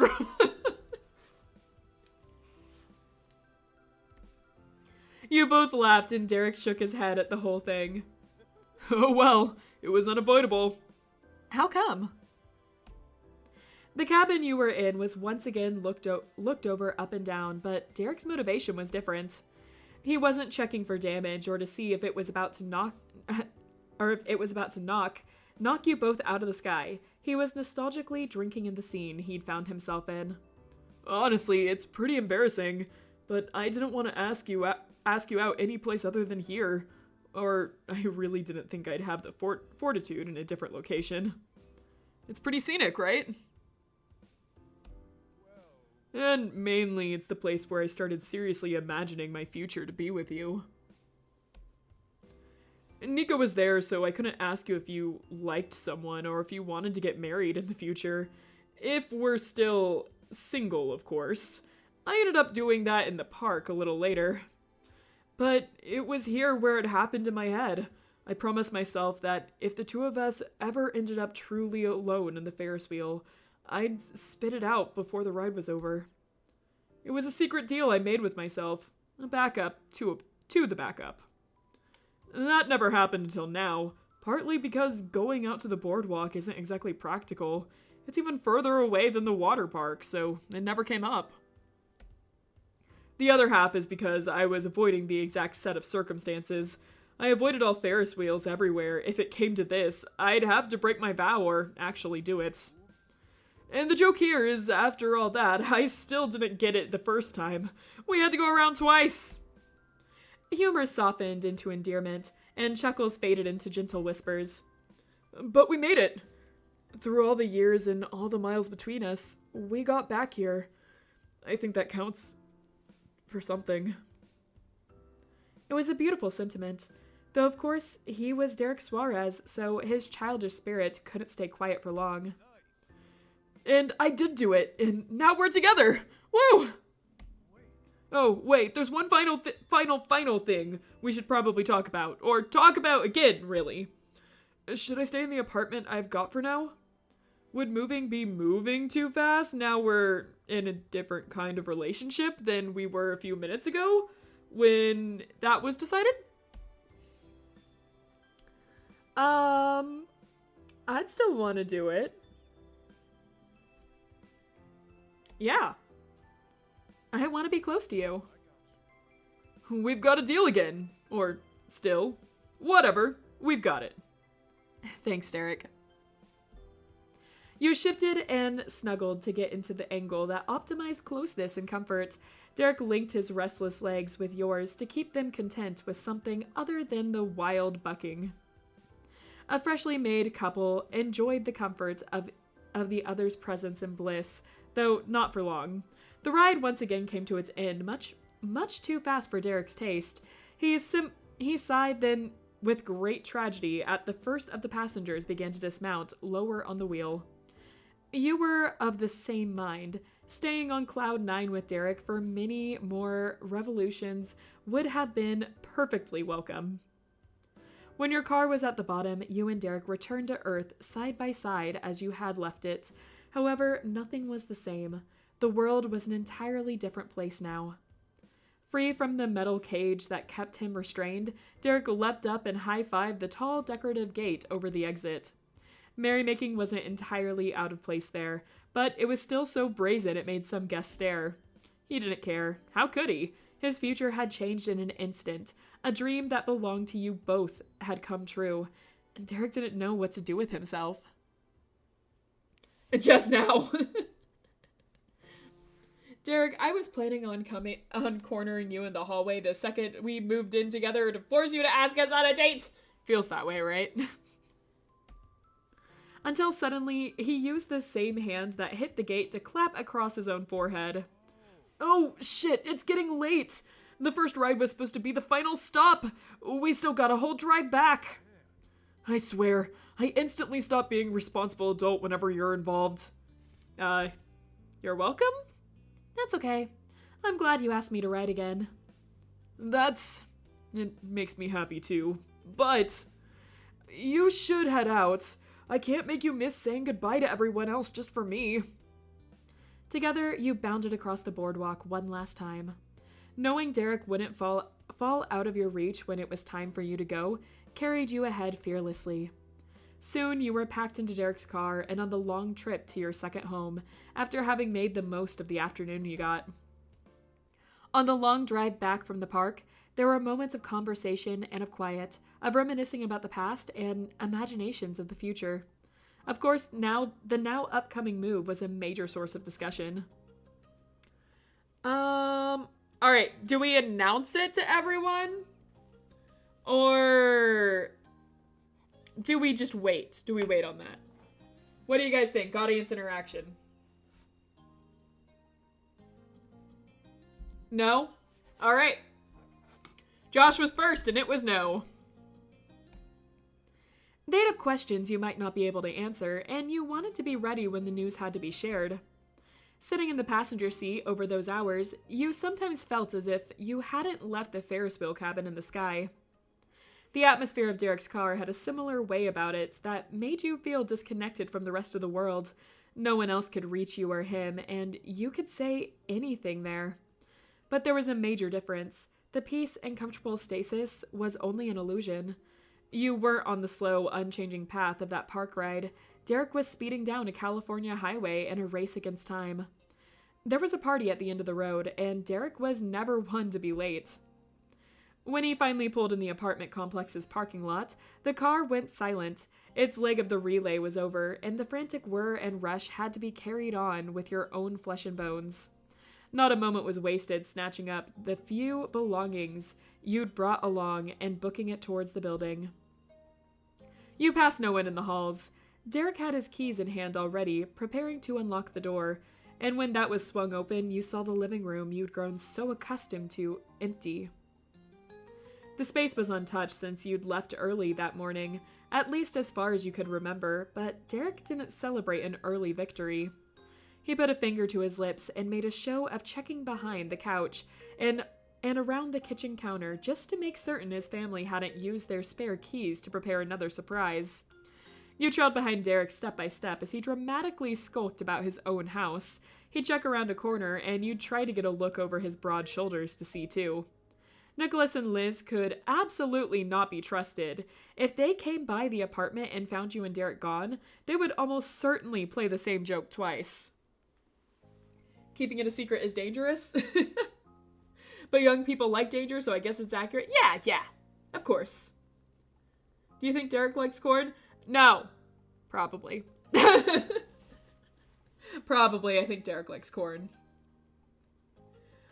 Wait, is this his apartment? Dear Lord, I take back what I said. I told you! His apartment is incredible!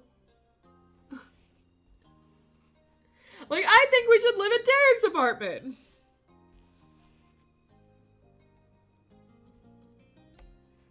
However, they hadn't gotten that chance. Derek stood tall and concluded his inspection with that revelation. We've done it! No one is here. We spent the whole day out and still beat them. With the cheer, he fully released the victory, now that he was truly assured. The boardwalk finally telling Rain what I actually feel. Being on time and getting to see the family before the day's over. Things really are all going my way, huh? It's perfect.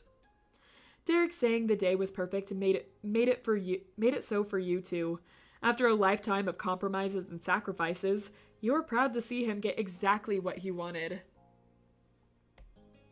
And it was more than a little thrilling that a significant part of what he wanted was you. Let's see. I feel the same way. It couldn't have gotten better. Could have gone faster, but it's fine. It's fine. I'm fine with this. You could have confessed that first time around, though. It was cute. I'll give that to you. That was cute. That whole, like, oh, we need to write again. Hold on, I'm not done. But the heart attack you gave me on the first one? You didn't have to do that, man. I think you should have asked her out first, then asked to move in. Yeah. His voice was gentle, and his gaze soft with affection. But as Derek came nearer to you, the warmth shot up to sultry. With a single spark, it would burst. Sure, it's only been a few hours, but you're a great girlfriend. I hope you know. You couldn't look away from his fixed gaze, but became incredibly aware of his fingers trailing down your arm. Ah, hold on here. Wait. Sealing the deal with the handshake was so romantic. Absolutely. Liz had been so certain none of the Suarez men could woo anyone. She would have had to eat those words if she ever saw Derek truly put his mind to it. Huh.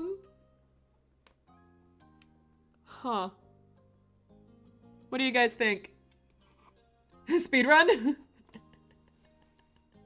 Speedrun it? Hey, Space. You still here? What do you think of this? I honestly don't know. There's a few options. A few very, very innocent options. Because this is a family-friendly channel and game. So very, very innocent options here. I think I will go with... I'll go with the first 4. Oh, you put 4 there before I was going to go with it. Thank you, I wonder what everyone else is going to be.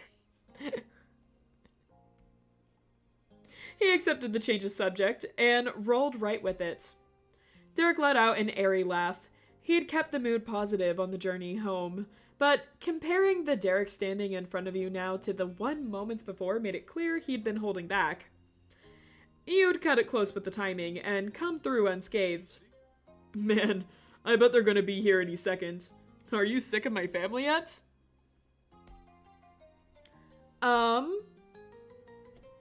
What? I can't get enough of them. They'll be glad about that. They love you. You knew it was true, not only because Derek didn't lie, but because you'd been through enough together to believe in the strength of your relationship with them. That warmed your heart. He smiled fondly, watching over you, and then Derek raised a wry brow. Hold on. I'm gonna text a group chat. I'll ask those slackers where they're at. Taking out his phone and putting on a Fox high and mighty air, he narrated aloud, the words punched onto the screen. You should give him Corin as a gift. No! No, I shouldn't! Sup? When were you planning on coming over? Me and Rain have been waiting. Oh yeah, we've waited a whole time. Let's see. We've been so sad and lonely. Exactly. I will do that.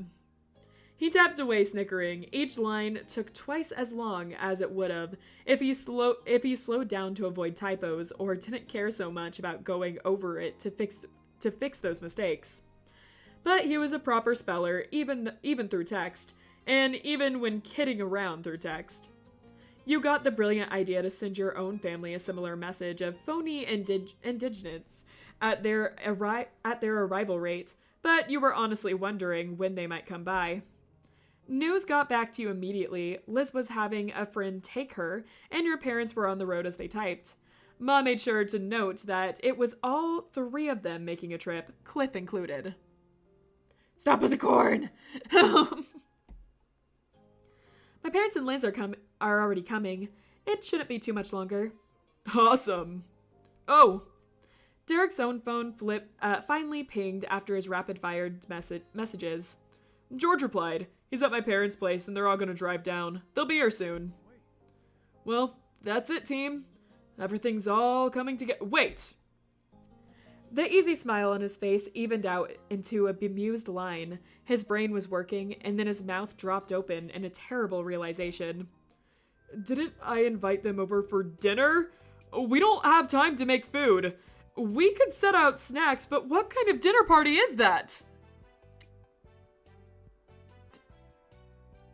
Derek.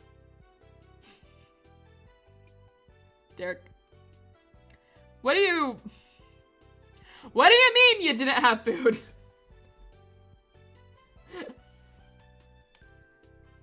Oh, our stalker's dad is attending too. Yeah, we made him our dad. We stole his dad. I said that we'd have as much time as possible at the park. I wasn't considering that meant we'd actually need a dinner. Derek. Baby, please. Shoot, we don't even have enough food in the house for how many people are coming.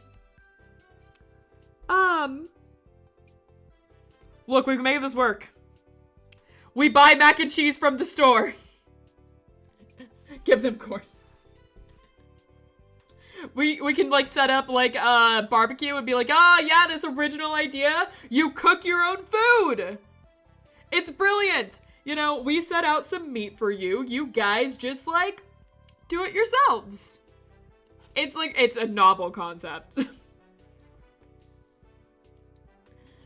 Oh my gosh. Reload rejected me now! Yeah, exactly. It's fine. I've got an idea. We're gonna get takeout. How about pizza?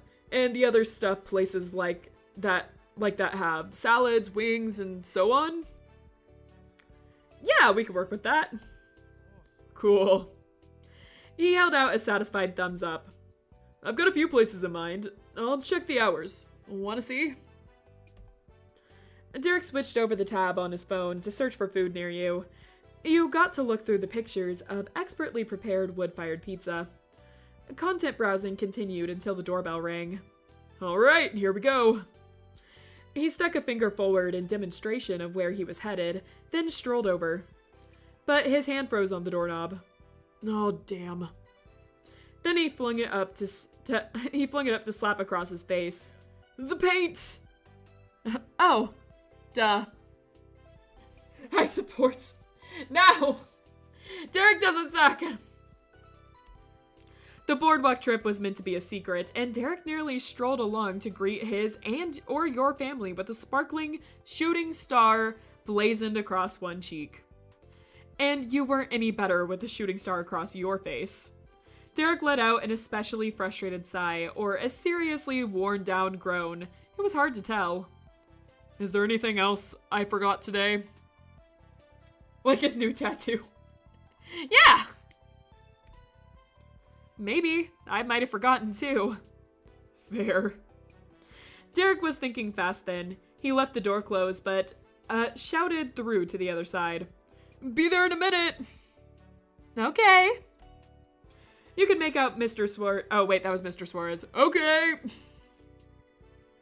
You could make out Mr. Suarez's voice resonating through the wall, so it was Derek's family who'd come first. Derek soundlessly sidestepped away from the entrance, tiptoeing over the carpet until he was certain he wouldn't be overheard. He whispered to you, Let's go. We don't want them to see something they shouldn't. That was spoken like a true criminal. He bolted from the living room, counting on you to follow. You did. Derek went to the master bathroom and you went to the guest one. You twisted the sink on and assaulted the shooting star with hot water and a pale yellow hand towel until it was erased from existence. You wiped down the area as best as you could, then threw the towel into the cabinet under the sink to keep it away from prying eyes. It was stained all over, the only evidence of your and Derek's deed. With the job done, you hastily returned to the living room. Derek came up right behind you. At the threshold, he bent over, leaning against his knees, and settled his heavy breathing. Then Derek bounded back up and finally answered the door, seeming as upbeat and unflappable as ever. Welcome! It was such a dramatic and complete recovery, you had to wonder if it was a trained skill. There might have been many days where Derek frantically put out fires, and his own fluster before presenting himself before you with a big smile. Thank you. The whole Suarez family was there, crowding the narrow space with smiles on their faces. Your own family members did not have the same kind of cheer. Her lip was curved. And they were here first. You took so long answering, I found them standing around waiting. Sorry about that. Mm-hmm.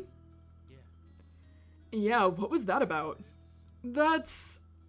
Derek unconsciously scratched at his cheek. Even though the paint was gone and George's question was innocent, Derek's hand automatically returned to where the metaphorical smoking gun had been. If it had been a real investigation, Derek never would have gotten away with it. He was too honest for his own good. That's a strike against him there. Rain and I were just going over the game plan. Oh, what is the plan? We're gonna get pizza, my treat. Thank you, my wonderful son. That's very thoughtful of you. Aw, man, now I want pizza. Like, legitimately want pizza now. Works for me. Derek's last-minute solution had gotten full marks. Speaking with the self-satisfaction of a man who winged a final exam and still passed, Derek pretended this had gone as he intended all along. I thought you might feel that way about it. Let's not order until everyone is here. Rain says Mrs. and Mrs. Sky and Mr. Holden are going to show up soon. Murmurs of understanding circulated as the group filed into the apartment. Derek took on the role of host with vigor and encouraged his guests to get comfortable. They accepted the hospitality and seats were taken all around.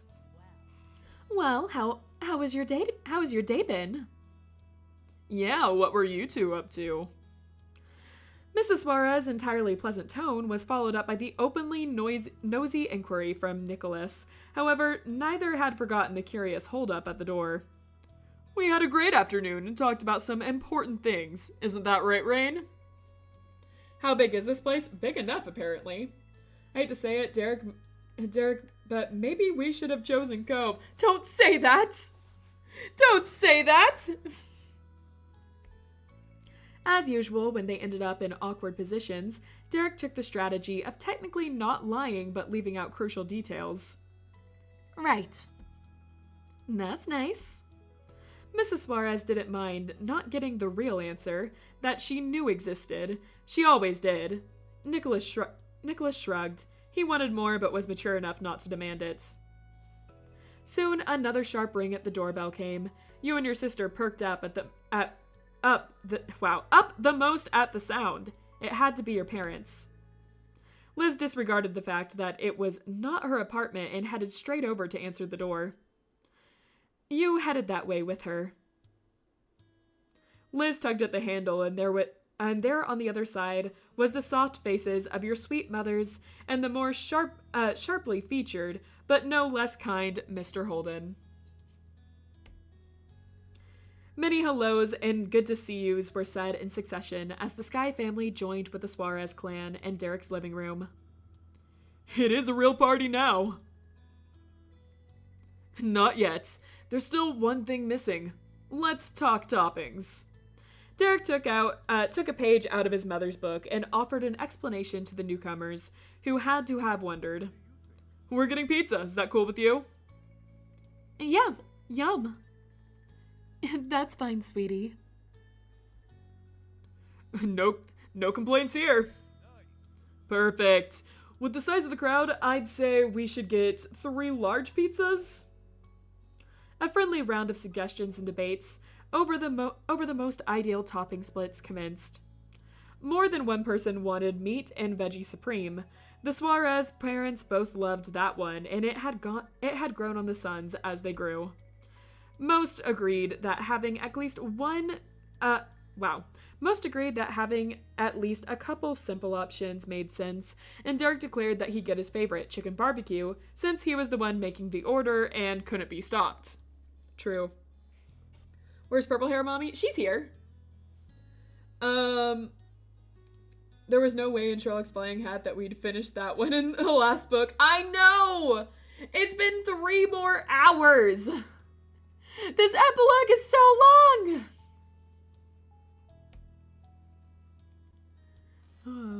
No one else in the group had any intention of ruining that for Derek. It was incredible to see him decide on something purely for himself. That's how the plan of 1 full meat and veggie supreme pizza, a half cheese, half pepperoni pizza, and half a pizza of chicken barbecue was determined. Let's see. Offer up our own suggestion. I want meat lovers. Not meat and veggie, I just want meat lovers. Let's see. Half all meat. Always meat lovers. Of course we're getting meat lovers. I'm a fish. We eat meat. I'm an anglerfish. Well, we eat fish. We eat fish technically, but like meat is the best. Yes, I think so too. The rest of the room accepted your idea as well. And yeah, we can order something besides pizza. What do we got? What are we getting, guys? All right. Welcome to Pizza Hut. What's your order? We're taking pizza orders. I don't like meat lovers. What? The sausage doesn't add much for me. I can get that, actually. It took me a long time to like the sausage on pizza. I like it now, but it did take me a while. All right, we have cookies. Where's the cookie? Chocolate chip cookie. We have garlic bread. Absolute must. All right. Let's see. Wings. Got it. Wings. Great option. Cola. Got it. Root beer. Cup of cola. Good choices. Orange soda. Got it. The poor delivery man. Lemon lime soda. Okay. Lemonade as well. All right. That leaves, that leaves not the brownie and not the salad. Good choices all around. And that was all. Liz teased you openly in front of all of the parents for making good use of this being Derek's treat, and Nicholas of all people felt self-assured enough to joke about you being a spoiled youngest kid. That was hilarious coming from him, though the most impactful blow you got came from Derek himself when he gladly owned up to the idea that he'd spoil you when you wanted him to. And to top it all off, Nico and George were both emboldened by your special request. Each of the younger Suarez boys asked their big brother for a soda, root beer for George, and orange for Nicholas. Derek gladly accepted the requests. Off to the side, Mr. Suarez stroked his beard as he mused to himself. Why does someone need more than one drink? Because it's a party and Rain is enjoying herself. Hell yeah! Oh, nice. Mom made ribs. Nice! Enjoy those, man. But the brownie, how could you? I'm gonna be honest here. I don't like brownies. I don't like brownies that much. It's too much chocolate. It's way too much chocolate. It's like my mouth is constantly dry when I'm eating brownies. And it's just like too much for me. And like if they're just like if they're even just like a bit wrong, they'll be either too hard. You know, I just don't like them that much. Like they're one of the baked goods that I'm just like not a big fan of. I love cookies though. I do love cookies. That's true. After it was all said and done, Derek made the call to the local pizza place. He had it arranged for delivery. He glanced over the attendees once he finished the task. That poor delivery guy! How many drinks was that? We got like, how many? 1, 2, 3, 4, 5 drinks? And then we have 2 more that was ordered? Oh my god! That's 7 drinks, that poor delivery guy! Oh my god, I worked as a delivery driver for a little bit, and that was hell whenever people got like 1 drink half the time. Just imagine the delivery guy being Baxter. Oh my god.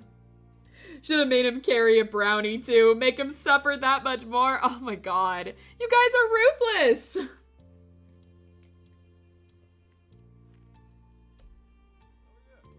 We got some time to kill. Can I get anybody a drink? Oh yeah, get someone a drink here. Answer the door with the drink in hand. Rub it in his face that you didn't have to do this. That goes for you three already getting something too. You don't have to wait to hydrate. What a kind host. Some requests were made for water, and seats were taken to settle in for the wait. You got comfortable on the couch yourself. Derek collected 2 armfuls of water bottles. He went around the room passing drinks out to each person, even those who didn't ask for one. It seemed staying refreshed was not an option after all. It was an order. You and the others near the coffee table got served first, and he went around the dining table to catch the ones hanging out there. He was busy, and in another section of the apartment, that's what you knew from the last time you caught sight of Derek from your position. And that's why a jolt went through your entire body when a low voice tickled your ear. Rain. You creakily turned your rigid neck to glimpse behind you. Derek was there, resting his arms across the top edge of the couch. He had swung back around to you while you weren't looking. As you processed the situation, Derek grinned cheerily unapologetic about the shock his move gave you. A soft thump could be heard in the air. It wasn't your heart, though it might have been. You guessed on the other side of the couch he was tapping his heel together. I just wanted to ask if we were keeping us a secret. He didn't have to tell you what he meant. No, we shouldn't. And this would be a good chance to talk about it. Our families are both here. Besides, they can tell something is going on already, considering the cozy position you've taken on the secret conversation we're having right in front of them. Good point. He pushed off the couch to his full height, though continued to grip the off-white fabric backside of the couch. Well, a new patting sound could be heard. Derek needed an outlet for his building excitement, and found it through drumming his fingers against the cushion. While we're all here together, Rain and I gotta tell you all something. You're in a relationship. Really now? Dad! What? Is that wrong? Were we not aware of what Derek felt about Rain?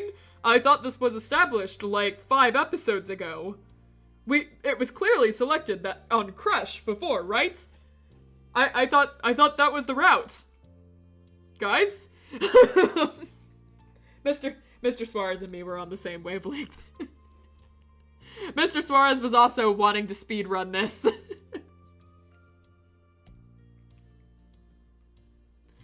Mrs. Suarez groaned loudly and hid her face in the palms of her hands. George put his hands on his hips, giving his dad a hard look.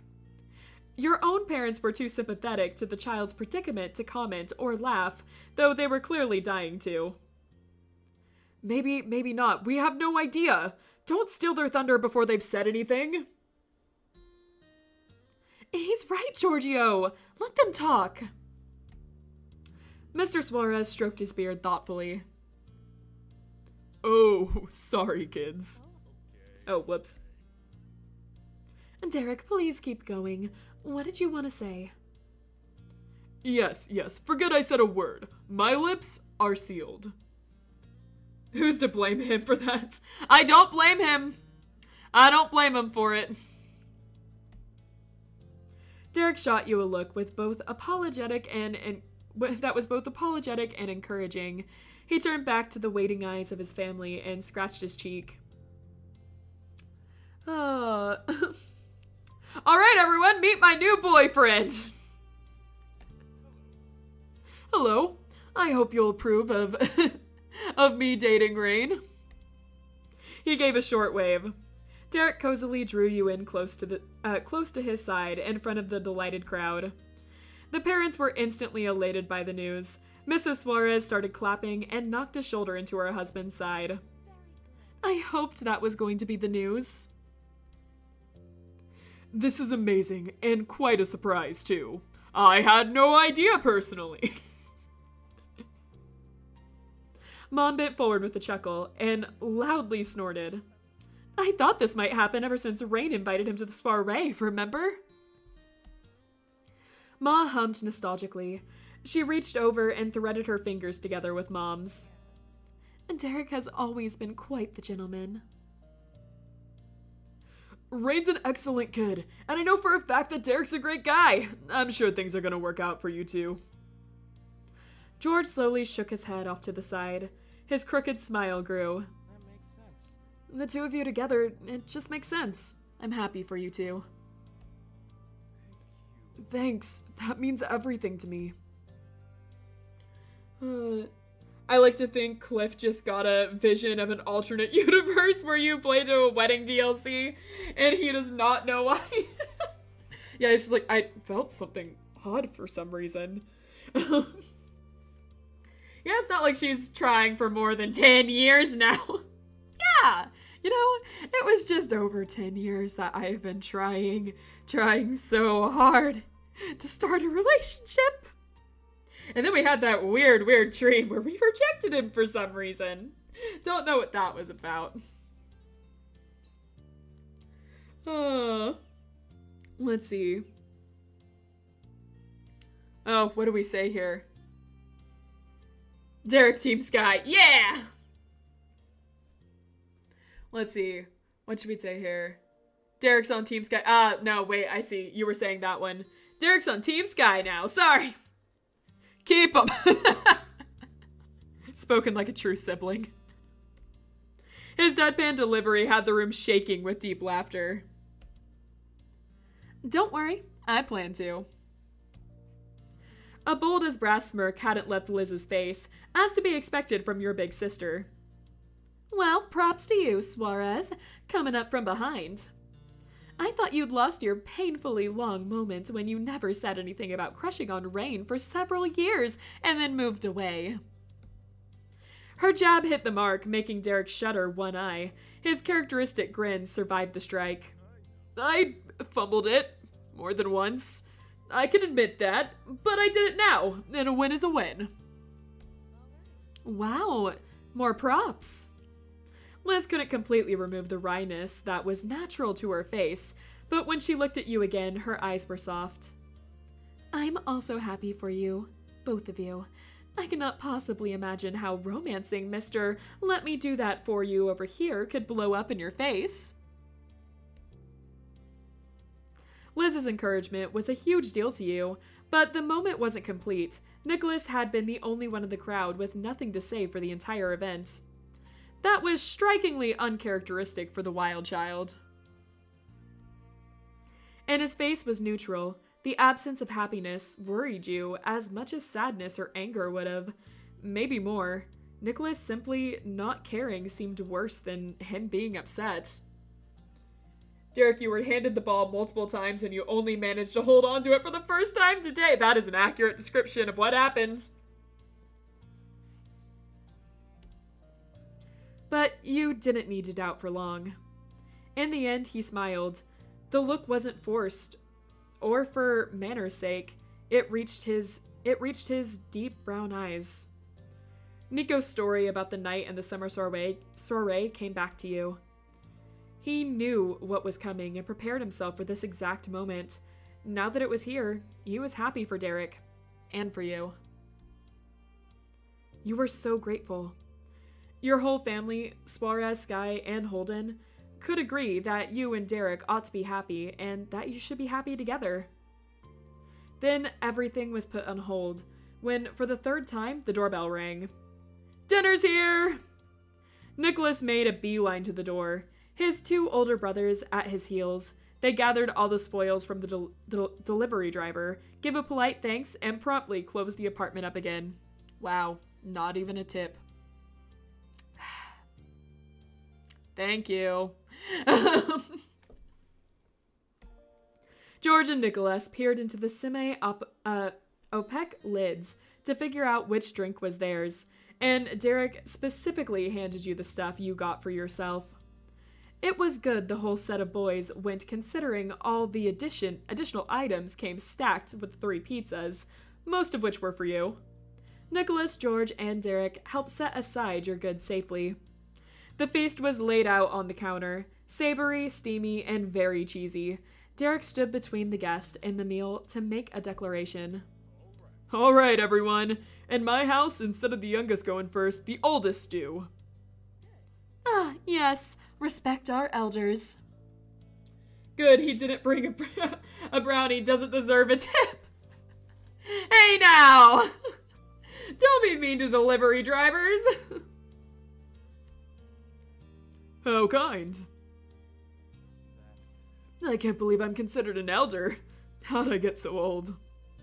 Mom and Ma offered comfort and condolences. They'd been members of that club for many a year. All the grown-ups filed through as a big group.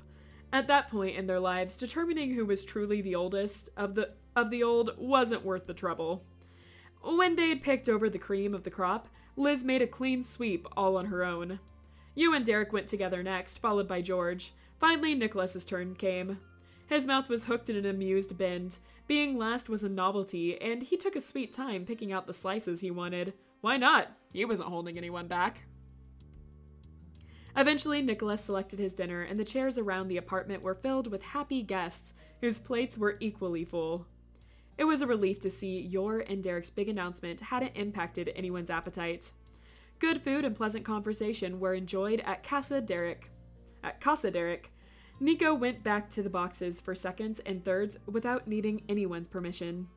After eating, George moved from the table to chat with Liz, away from the parents. Nicholas abandoned his last bite of his 5th piece of pizza to scurry after his big brother. Derek stuck next to you as a rule, but there were cases when an exception was needed. Well, this is your party, and Liz's sort of. I won't hog you. You should get to see everyone who's here to see you. I'll be around. Derek didn't belabor the point by calling it what it truly was, your farewell party. The point still stood. These were the final hours in Prism Vista, and with both of these families. You'd see each other again, but no one could say exactly when. The time you had right now wasn't to be missed. Yeah, I will. Thanks. Derek took a step back with a nod and a wave. He at least was someone you'd certainly see again soon. Who do we visit first? Alright, giving you guys the option, but only for 5 seconds. Give me a 1, 2, or 3. If I get nothing, I'm choosing myself. So, 1, 2. Derek's family, got it. I'm gonna take that to mean his parents.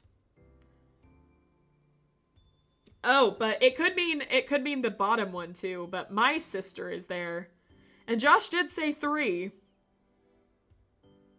Yes, his parents? Okay. Alright.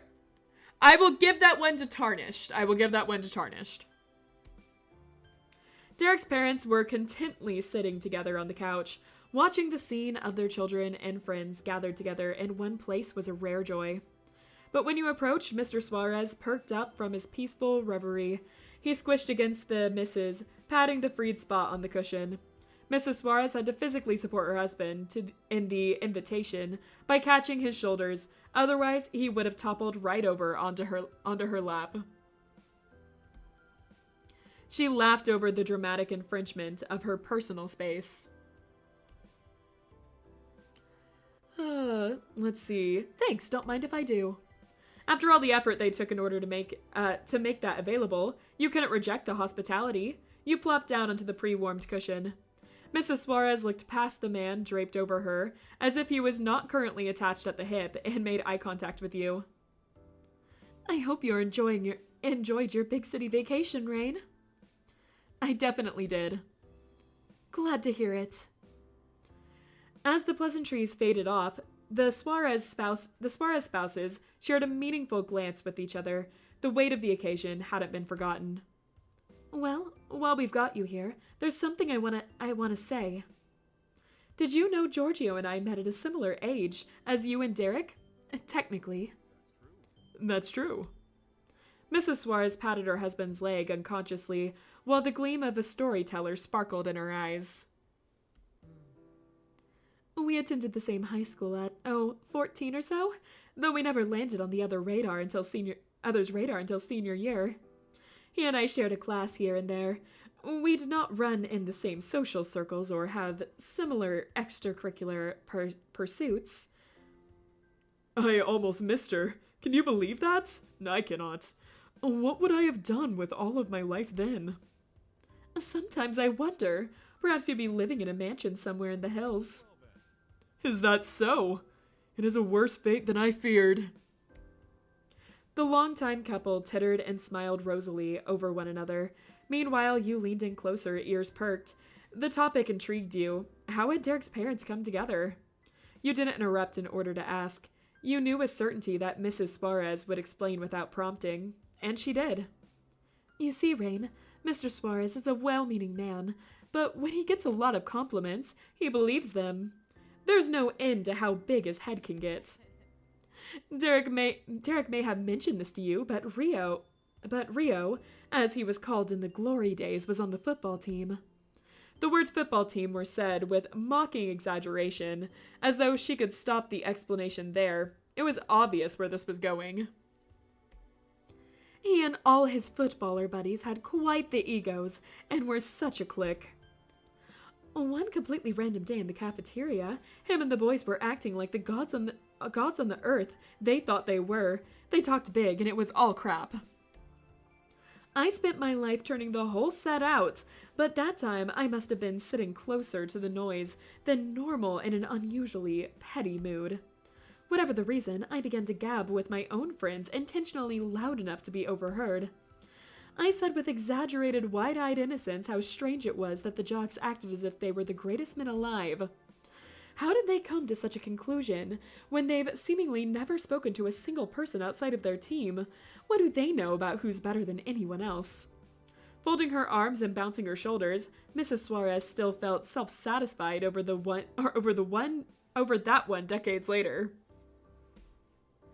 The team noticed me then, mostly to give the stink eye, except for one who I could have only described as befuddled. I continued on, pretending I had no idea what was happening at the next table over.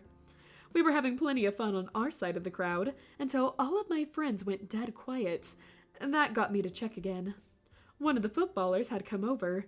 He was built like a broad brick, though his face was anything but hardened, too goofy and almost boyish for that. It was Rio, the linebacker, of course. He leaned over the table and said in his low, somehow booming voice, "What do you think of me? Am I great for you?" He really said that? Irene and you were suddenly peers, sharing a fluster over the brashness of some strange football man. You snuck a glance at the star of that scene. He was playing as naive as Mrs. Suarez had all those years ago, listening quietly, the twiddling of his thumbs. Corn, hey, don't bring that in here. Be gone. Yes, I couldn't believe it. I wasn't expecting any of them to actually care about my opinion. The obvious thought would be that he was trying to intimidate me, make me take it back, but he asked with so much earnestness I didn't even consider that possibility. I shot out instantly that I don't like you, I don't know you, but I couldn't say I wouldn't like a man simply because he was on the football team. That's pathetic. Ping-ponging from shock to indignance, the outpouring of emotion reached its peak. Irene could be worked up no longer. She wasn't really a young lady recounting this for the first time. She knew the end of the tale, and despite being grown, it still put a schoolgirl smile on her face. Well, Mr. Suarez here had such a frown when he heard that. Truthfully, Derek looks the exact same way when he feels rejected, so you likely understand the position I was in. Someone so bright and bold, with a face like that, isn't right. It's as if all the joy in the entire world had vanished. That was too much. I looked him square in the face and said I wouldn't give him the time of day for that, but I might be willing to get to know him sometime because he was decently handsome. Of course, that soothed Rio's delicate soul, and he said, then we should do that, and we are people who should know each other. When he grinned down at me, I knew this was more than I bargained for. I'd better prepare. If I didn't forget about me, I wasn't sure I'd ever have it in me to give up on him. You're still here? Yay! Thanks for being here. We have quite a few people still here. I'm kind of surprised. It's getting late, guys. Be sure to take care of yourselves. Just spelling it backwards doesn't mean I don't know what that is. Wow, so Derek being a failed athlete is in his blood? Hey now! Guys, he's a survivor. Yeah, all of you guys are, honestly. But so far, it's never come to that. And it never will. Rio had been so quiet the whole story. He simply needed to burst in at that end. I cannot remember seeing Irene before that day of the lunchroom, yet as soon as I did see her, I knew I wanted her to think well of me. If she didn't, I must have been doing wrong. I am thankful you approve of me still, even though I sneak our sons extra treats and cheat with their video games. I can't be a bad man if Irene can look past it. Mr. Suarez hooked a hand around his wife's. You'd bet the grin on his face had in that moment was the same one Irene had originally fallen for. You must take care of yourself, says the woman that has wrist problems and still tried playing Path of Pain on the worst setting possible, and I'll do it again! Don't test me! I'm not done with that thing! I'm already here for all this time. I'm not gonna leave now. We should be at the end, right? We should be at the end, right?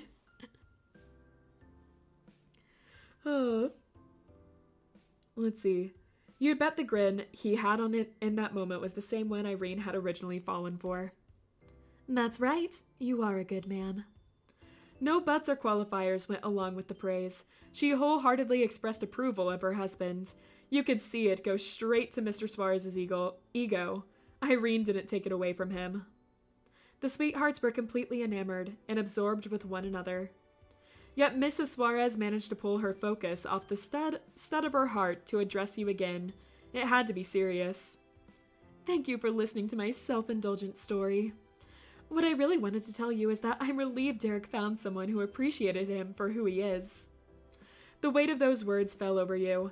She knew what happened with Derek, and she knew that you were with him regardless of what happened with his career trajectory. As his mother, it meant a great deal to her. Welcome to the family, Rain. Thanks. It took a lot to get here. Hand in hand, the two wonderful people who raised your amazing friend smiled over at you. You got to enjoy a little more quality time with Mr. and Mrs. Suarez. Eventually, they requested a moment with their eldest child, likely to share the same sentimental matters with him. That wasn't something you stood in the way of. You made room for the two to go have a special parent-to-child chat. Let's see. We'll do this one next, since this is the one that Josh wanted. This would be at the end, right? She asked, unaware that time is a flat circle that never truly ends. It's never ending. Probably gonna quit commenting now, but I will say goodnight at the end. Okay. If you end up going to sleep, that's fine. Have a nice night.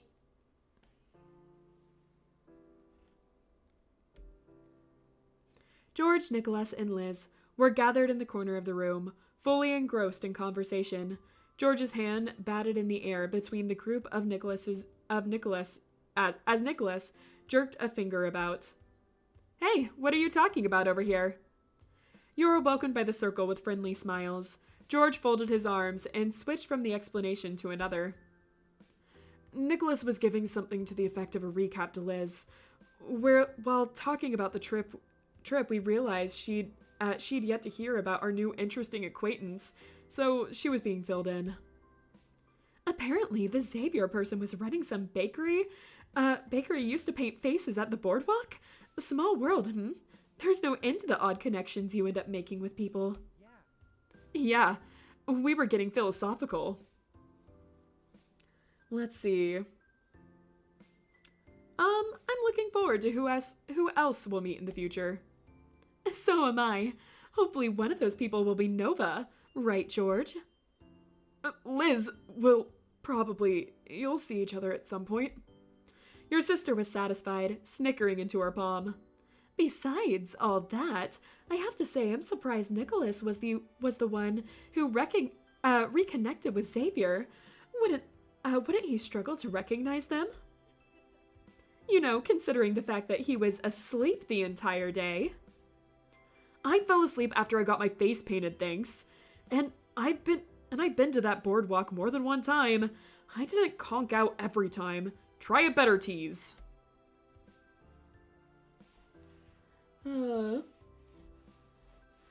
Bedtime? Have a nice night, Cassie. Thank you for showing up. I really appreciate it. We're almost at the end here, so don't worry, you're not missing anything. The dare was meant for Liz. That's what he readied himself for, and why he spoke with boldness. All right. Unfortunately for Nicholas, however, it was George who took on the challenge, speaking plainly with a mischievous twinkle in his eyes. You knew it wasn't going to go well for his little brother. The only reason Xavier was able to recognize you out of any of us is because you're still a little kid, just taller. How's that? Nico pouted. That round had no comeback. However, he did have a new strategy. Nicholas looked to you, his only potential ally, and pleaded like the child he insisted he wasn't. The irony wasn't lost on Nico, and he intentionally played to that. Rain, these two meanies are gaining up on me. Oh, man. All right, listen. What is it for me? Late. It's late. It's late and I haven't eaten anything, so this game better end soon.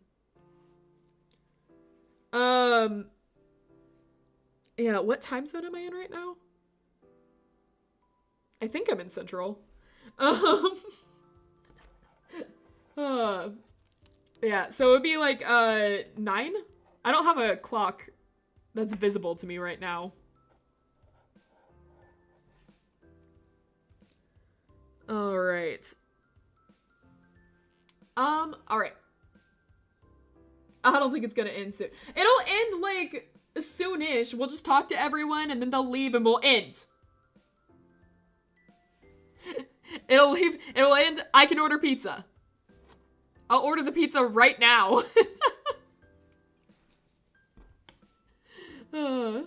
Derek refuses to end his story. Yeah, he's determined. Hey, monster. Alright. So, we can have a potential ally for like, the rest of our lives. Or we can relentlessly tease him. But if we get this ally, you know, we can relentlessly tease. We'll have backup. This is, I didn't anticipate this. I actually think it might be good to have the backup. He'll do whatever we say. It's perfect. All right. Leave Nicholas alone. Oh, let's see. Nicholas is best the way he is. Let's see. Yeah. Relentless season. No. I think this is great. Right? I'm flawless. Rain says so. But she said you hadn't changed. We did both. And you were complaining about George saying the same thing. At least he added you got taller. I'll let that pass. You, Liz, George, and Nicholas laughed together and continued to chat on the mysteries of life. Okay, that was a fast one. None of them said this was goodbye, but when the evening wore on and you needed to move away from the sibling group, the see yous shared between you meant more than usual. And our parents. Your parents remained at the dinner table, sipping at their water bottles and pretending to be nonchalant. They sent too many fervent glances between you and Liz to be convincing. Hello, sweetie. Hey, welcome over. What's happening? Hi, I just wanted to see how you were doing. We're great. Aw, we've been having a wonderful time. I know this trip was for you and Derek, but I'm still grateful Pam and I could be here a little. Ma wrapped an arm around Mom. With a light chuckle, Mom leaned her head gently into her wife, and they both beamed. Time together's more important than time apart. Every bit counts. Well said. I feel the same way. Aw. Great minds think alike. Absolutely. Mom wrapped you in a big hug, and then you felt the weight of another person in your arms. You realized Mr. Holden got pulled in too. Your parents held you tight for another minute before letting go. Like Derek before them, they didn't intend to monopolize you forever. Pet the cat? Of course! Oliver, where are you? Where'd you go? He'll jump on me once we're done. Alright, I want to try and hang around, but I gotta call it a night. Godspeed. Good night, Space. Thanks for staying around for so long. You have work tomorrow. Good night. Sweet dreams. And thanks for staying. Alright. You left them to their own amazing company and drifted back towards the front of the living room. You had worked the room, made your rounds, and had a few minutes to yourself. You used it to think and reflect. There was a lot to consider. Life was barreling forward for you. Unfortunately, no inner peace or full understanding of the universe came while you zoned out in the corner. Perhaps as a consolation, you were rewarded with Derek returning to you after finishing his talk with Mr. and Mrs. Suarez, and he had an idea. Hey, want to go out to the balcony and get some fresh air? Same as he did when he first parted ways with you, Derek pointedly left the most crucial part of his motivation unsaid. This might be the last time you had a chance to be alone together before you had to go. That sounds nice, Derek. Cool. You quietly went to the sliding glass panels at one end of the living room. Derek opened the door and leaned aside. Of course he wouldn't go through himself, at least not first. After you. You obliged graciously in the special ritual between Derek and the people he cared for. Thanks. The event was still alive, and the small pockets of conversation, you and Derek managed to slip away without notice.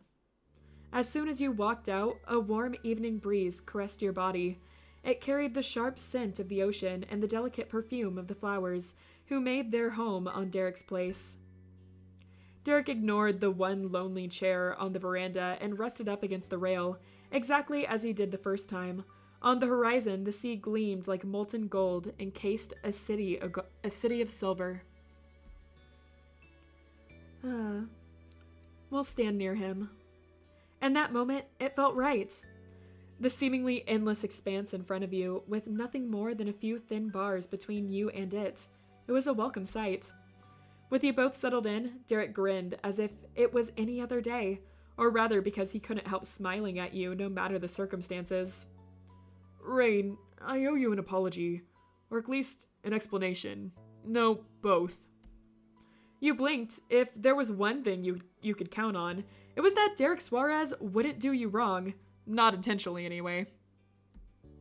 Uh-huh. What about? Well, that's obvious. I had asked you to marry me, in a way, and I almost didn't realize that was the year it was supposed to happen. How inconsiderate can I get? That outburst snapped him of all his energy. Derek's shoulders slumped and his tone dropped even lower. We'd been apart for a long time. Looks like I was in denial about how long. Days, weeks, months, and years just went by before I even knew it. It couldn't be the deadline already. I thought, no way. Especially with how not grown up I felt and how non-figured out everything was. But it was true. The summer when we were 23 was this year. I picked. Is it good or bad timing that this marriage pact plan coincided with my career crisis? I don't know. The rhetorical question lingered. Then a bit of humor returned to Derek's darkened features. Actually, I do. It is for the best that it happened now. We could work this whole mess out in one. Though that was also part of why I lost sight of things. I don't want you to think if it meant nothing because of that. It's not that it didn't matter to me. It mattered so much I couldn't even face it. I had to run away. Derek almost cracked from the self-imposed pressure. His voice did break.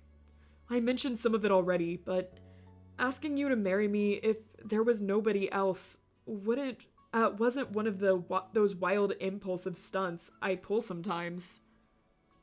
It would be really cool if the characters suddenly gained conscious and start to question everything that is happening. Yeah, that would be cool. Too bad there's no game I could think of that's like that. I really thought it through.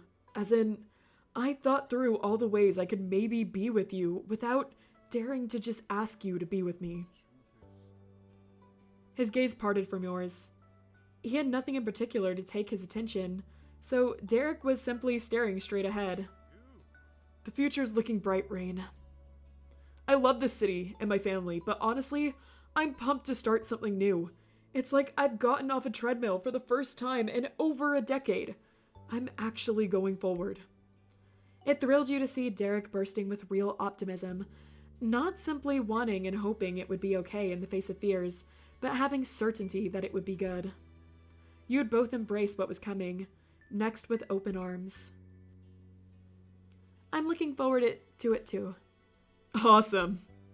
His heavy arms wrapped around your shoulders. He curled it in, bringing you closer towards him. Then his lips were on your cheek. We'll kiss him back. Derek pulled away for a moment, intending to once again plant a kiss on the side of your face, but you turned your face to catch his lips instead. He liked that one. Derek leaned into you and rubbed your back lovingly. It was lovely and precious and much too short.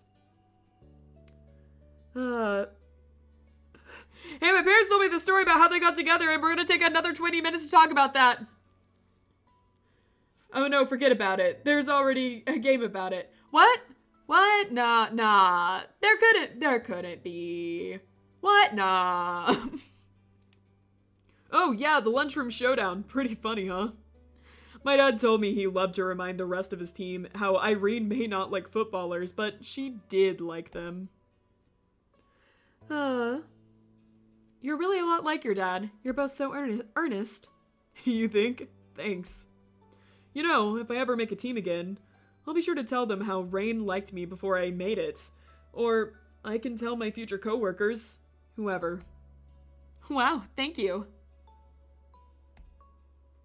Yeah, sorry, Angie, I don't think you're finishing this tonight. No, it's done! This is the end of it! They can't go on! You and your darling boyfriend exchanged more sweet smooches, cuddly and adoring to a degree that would certainly be embarrassing to outsiders, if there were any around. And then a swooping sound snatched your attention away from Derek. The sliding door had opened. The youngest son skidded in, as if invited, and the middle child followed after. George was less cheeky, but equally unrepentant. Hey, Derek. Hey, Rain. Hello. Hello. That wasn't his voice. He wanted it to happen. Now that happened. We want it to end. Yeah, this has to end. What's going on? Derek flung his head back in with a groan. He let go of you, all the begrudging frustration of a teen boy caught canoodling under the bleachers by the teacher. Not again. There's no privacy anywhere, even in my own house. Nicholas handled the childish display with unearned airs of maturity. His poise was tall, and he cut an accusing finger through the air. You're the one who invited us over. If you wanted to be alone with Rain, why did you throw a party with several other people? That was a strong point. Worse still for Derek, George had an even better one. Honestly confused by his big brother's reaction, he plainly stated a key consideration. This whole side of the apartment is glass. We could see everything happening without opening the door. Coming over feels more polite to me than watching from the inside. At that, Derek snorted a laugh. He was less ashamed of what you were doing than Nicholas was for interrupting it. Fine. It made sense to get together one more time before she left, but I'm regretting being so reasonable now. Waiting is better than having... He's boring now. We have him when we should reload and reject him again. Now! We're not doing that! One of these days, we might learn to be more self-centered, and then you'll be sorry. I kind of doubt that. That part about you being selfish, not us being sorry over it. Yeah, sorry, bro. That's not happening. Don't be mad, Derek. You said your family was important. Yeah, take that, Derek. Rain likes all the Suarez men. Thanks, Rain. See, this is the real reason why I can never be spoiled. These two here hog all that kind of attention. But that couldn't be the end of it. Trouble came in threes. Your own sibling appeared from behind. She leaned against the doorway, leering at the scene. Romancing out in the open while all your siblings and parents were right there? I had no idea the two of you were so indulgent. One rotten apple spoiled the rest. Nicholas and George were originally barged in with pure intentions of being with you. Now they were snickering over Liz's jabs at your and Derek's expense. I'm a bad influence on him. I think it's a good kind of bad influence. Of course this happened. Why expect anything else? That's what Derek's wryly lifted brow seemed to express. You know, we were just talking about how self-absorbed I am, and how it's not enough in my opinion. From even further in the house, Mr. Suarez waved a hand, popped up over your sister's head. Is it okay? We're fine on our own. Enjoy your time together. Your parents were bursting with laughter, and effectively trying to model that staying quiet would have been less obstructive than joining the situation. Oh, really? Dad. Your trouble estimates were proven to be highly underestimated. It didn't come in 3, it came in as many amounts as physically possible. Mrs. Suarez came to get her husband, clearing a path through Liz, George, and Nicholas. Excuse us. She escorted him back to the couch without fuss, but no amount of cordialness on her end could smooth out the 3-ring circus. Derek barely saw the retreating forms of his abashed parents, or your mom's and Mr. Holden's giggling fit in the distance, or even the set of siblings watching and waiting for what would happen next. His arms were folded and his brain was working. You and he had become the center of the universe, and that wouldn't do. In the end, Mr. Reliable himself went from his oldest, most reliable solution to awkward situations. Hey, look over there! At what? While the others were clearly distracted by Derek's fantastic ploy, said Mastermind slid nearer to you and whispered intently, Run. You nodded imperceptibly to everyone but Derek, whose focus was set entirely on seeing that gesture. Be careful not to fall off the balcony, right? You both knew what had to be done. Your hand found his, and his yours, without tearing your eyes away from the target, an escape route. Out the front! You dashed through the opening left by Mrs. Suarez, speeding by Liz before she could block your way again. The elders were shocked, the younger ones were shouting, but you didn't stop. Through the gap in the sliding glass door, past the couches and out the apartment's entrance, you and Derek ditched the whole party in a blink. Together you flew down the stairs. There was no patience to wait for an elevator. Once on ground level, you exploded through the last set of the doors in your path and onto the sidewalk, leaving laughter and joy in your wake. You may have escaped the building, but who knew if they'd followed you out? That wasn't something you'd put past your siblings. Let's go. Yeah. Friends, lovers, partners in crime, formerly conditional fiancés. No matter the circumstances, you and Derek were always a team, and together you were unstoppable. In Derek's bright eyes, you saw reflections of your past. The first day you met when he bounded up to you so unafraid. The time he'd much less bravely bolted from a very cross Elizabeth. Your grand exit from a different party, one you hadn't been invited to, and the moment you arrived in the Prism City bus station, such a short and long time ago, when he'd come running for you. Each happy moment was experienced, became only a memory of what used to be, but that's what life was, and it was okay. Right then, you were running side by side. You wouldn't take it for granted, and you wouldn't waste the chance. Instead, you would keep going for as long as your feet could carry you. As it should be, you and Derek took another step forward, and then another, forward and forward and forward, down the glistening city street and towards the rest of your lives. We did it! We finished! Anyway, time to disappear and leave them wondering where you two went for the rest of your lives. That's right! We left! That we were never seen again. The end! Yay! I think it would have been over now if we hadn't wasted time talking about Corin. Or rejecting him? Or maybe rejecting him? Yeah, Derek romance route achieved. Now we have Baxter next week. We're not doing it next week. We're doing it the week after next. So, that is the plan. And then Cove is here. Who? What's that? Cove peeking out from behind the corner? It's fine. He's not here anymore. At least not until the wedding DLC. What's next week? We're doing a horror visual novel about a cat, and that is all I will say. You'll just have to wait and see next week what it is. But yeah, I've decided, you weren't here for the lineup. I did say that I would repeat the announcements. So just to recap on those announcements that I told everyone that I would repeat, we are now changing the schedule for Garfield. Yes, Garfield. It's about Garfield. How'd you know? All right. We're now changing the schedule for the game rotation.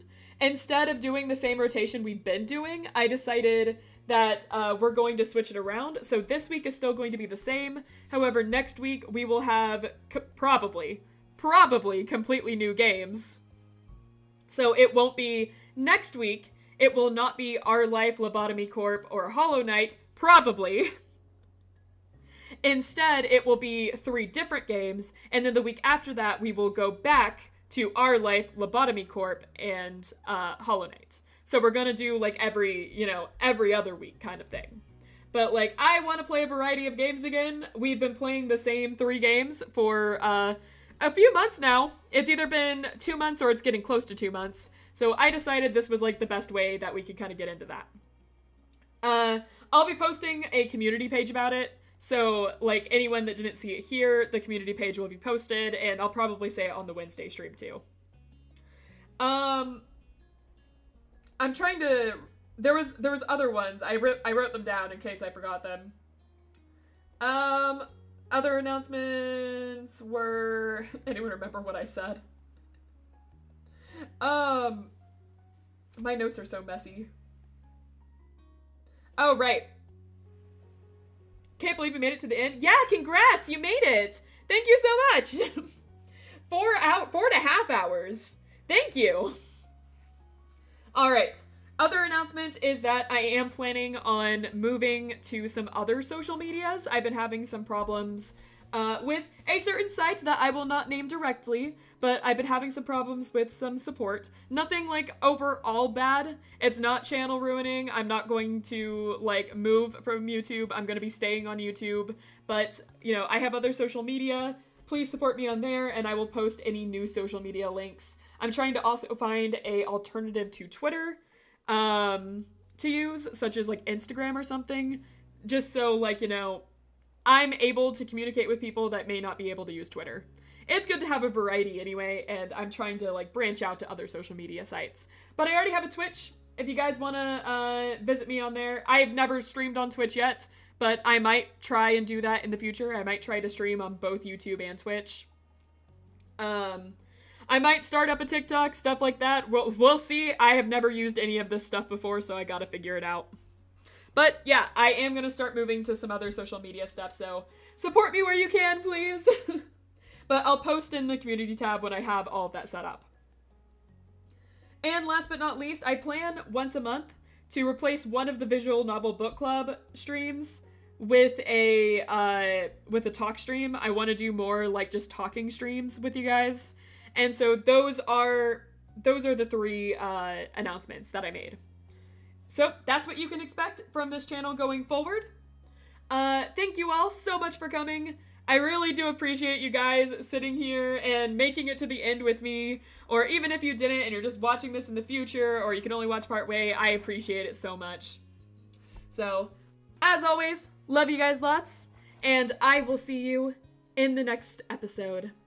Bye! I'll remember to eat. But bye, guys!